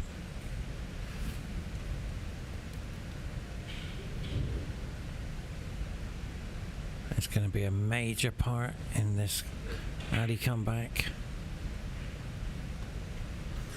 But wait a minute. Wait a minute. This is very difficult. I think if he can see the red next to the pink, he will be okay, but if he's got to play the other red, when the balls are in such close proximity to each other, it's very hard to pick a line. Yeah, he can see the red next to the pink, so it's not where he wanted to be. To be honest, he's put himself under a bit of pressure that he didn't need to here. His glass is just the moisture affecting his... Yeah, I think, to be honest, this is just his way of calming himself. He knows he's almost at the line. Young man, but very experienced.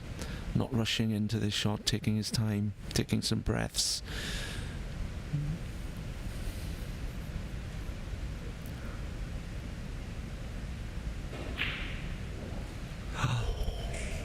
Just gone in. Yeah, it's just on the thick side of the pocket, almost stayed out.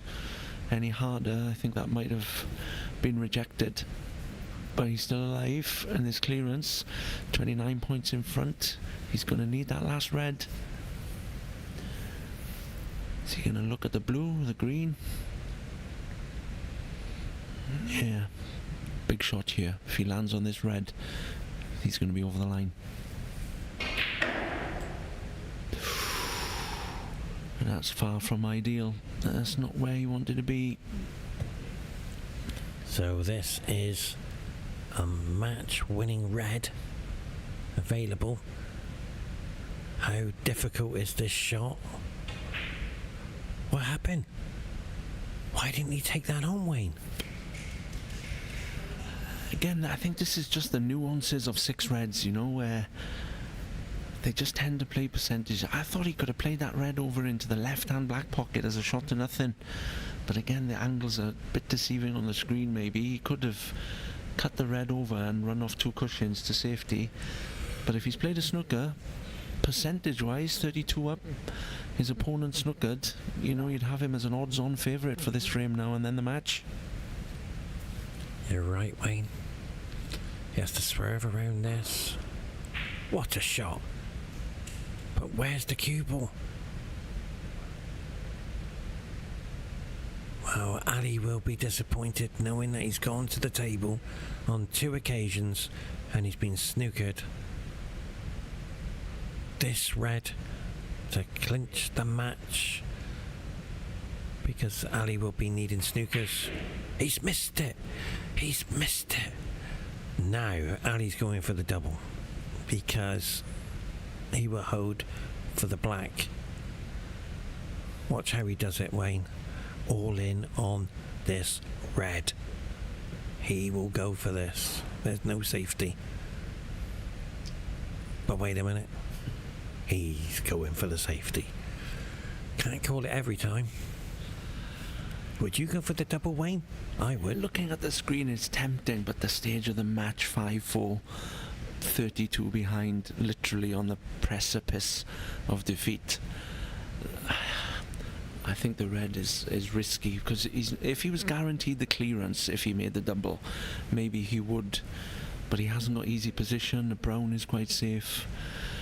I would be tending to play safe here, but with Ali, you never know. He's gone for it. He's gone for it. But again, he played it. Oh, where's the red? Oh, he played it with played it with safety in mind. While getting back to the black, anything could have happened there. He's quite lucky that he's snookered Ahsan there. But Ahsan, where's the white? Where's the white? Wow. But there's a little bit of temperament there from Ahsan. I think for me, he was disappointed that Ali had managed to snooker him, but he didn't take a lot of care. He played that shot with a bit of anger. He could have taken more time on that shot, I think. So let's try and work this out. 35 on the table. Yeah, he's got a trailing by 32. Yeah, he can play the blue. He can play the blue, yeah. Okay. Yes, I am good at maths. So I'm just working out how the snooker players see this. Because I would be playing for the black, but he's got to run the table. He's going to have to play pink now. He's got to run the table. But these are the shots he's very good at, to be fair. If it's not straight, he generates a lot of power. He might get the white back up to a similar position to what it's in now. Again, I can't see the angle if it's dead straight or not. The way you play this, it'd be going on the other table. He's looking there, running it off one cushion, I think, up towards the yellow to pot it in its own pocket. Anyway, he's got to pot this pink or he's going to need snookers. Is this the Ali shuffle? Watch his presentation. It is. This means the power is going to be generated. This is launch the pink into the corner pocket. There it is. The power he's going to use is incredible.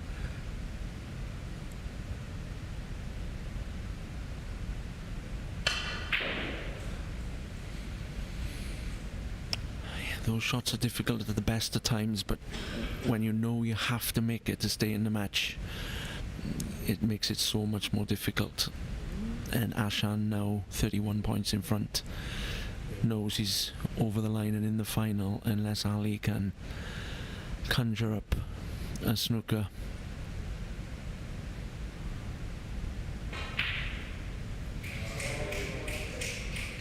That should be it now. I think Ali's amazing run this week, winning the 15 reds and getting to the semi-final, the 6 reds. Looks like that run's coming to the end, but he can be proud of himself, and Qatar can be proud of him this week. I'm Wayne. It was an honour and a pleasure to have you in the commentary booth with me. And I hope to see you again.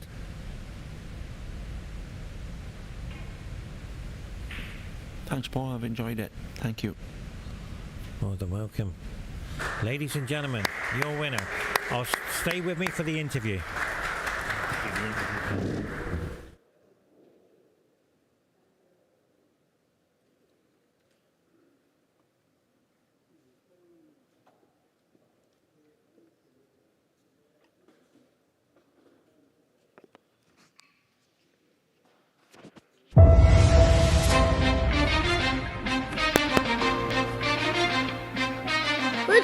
to Qatar. In a world where precision meets strategy, and every shot is a masterpiece painted on the baize canvas, get ready for a snooker spectacle. The World Championships 2023. World top snooker champions will converge, aiming for the coveted title. It's a battle of nerves, skill, and strategy. World Championships Qatar 2023, where champions are made and legends are born.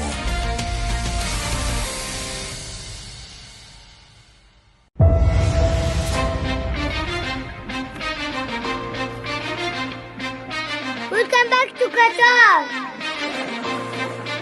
In a world where precision meets strategy, and every shot is a masterpiece painted on the baize canvas, get ready for a snooker spectacle. The World Championships 2023.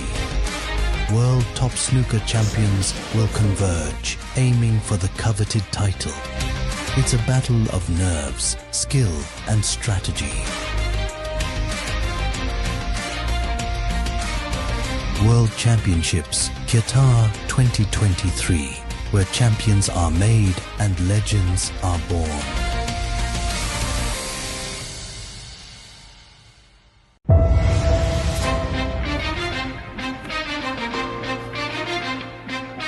Welcome back to Qatar. In a world where precision meets strategy, and Ladies and gentlemen, welcome to the IBSF World Snooker Championships of 2023. Host nation Qatar Doha welcomes the fans in attendance and to the fans around the world. Ahsan, what is happening out there? What an emotional game. Tell us all about it. How do you feel? Ali is my very good friend. He's very good player. This part of game, inshallah, final play, inshallah, Pakistan title. Do you feel that this is your year for the World Championship 6 Red and the way you're playing? You've played very well to get here, and how do you find 6 Reds? First time 6 red final. Inshallah, best play. Inshallah, he's professional player, very good. Inshallah, I am win. Well, on behalf of Qatar Billiard Federation, congratulations. And before we go, is there anything you like to say to all your fans around the world? If you hold the microphone up a bit. Here. To your fans around the world and family. बहुत सारी दुआ की जिन लोगों ने, तो इंशाल्लाह मैं अच्छा फाइनल प्ले करूँगा और उम्मीद है कि ये ट्रॉफी हम पाकिस्तान में लेकर जाएं. Well, ladies and gentlemen, join us very shortly for the final. What a match that's going to be. Till next time, bye-bye everyone.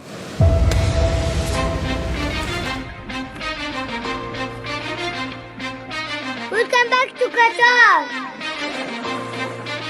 in a world where precision meets strategy, and every shot is a masterpiece painted on the baize canvas, get ready for a snooker spectacle. The World Championships 2023. World top snooker champions will converge, aiming for the coveted title. It's a battle of nerves, skill, and strategy.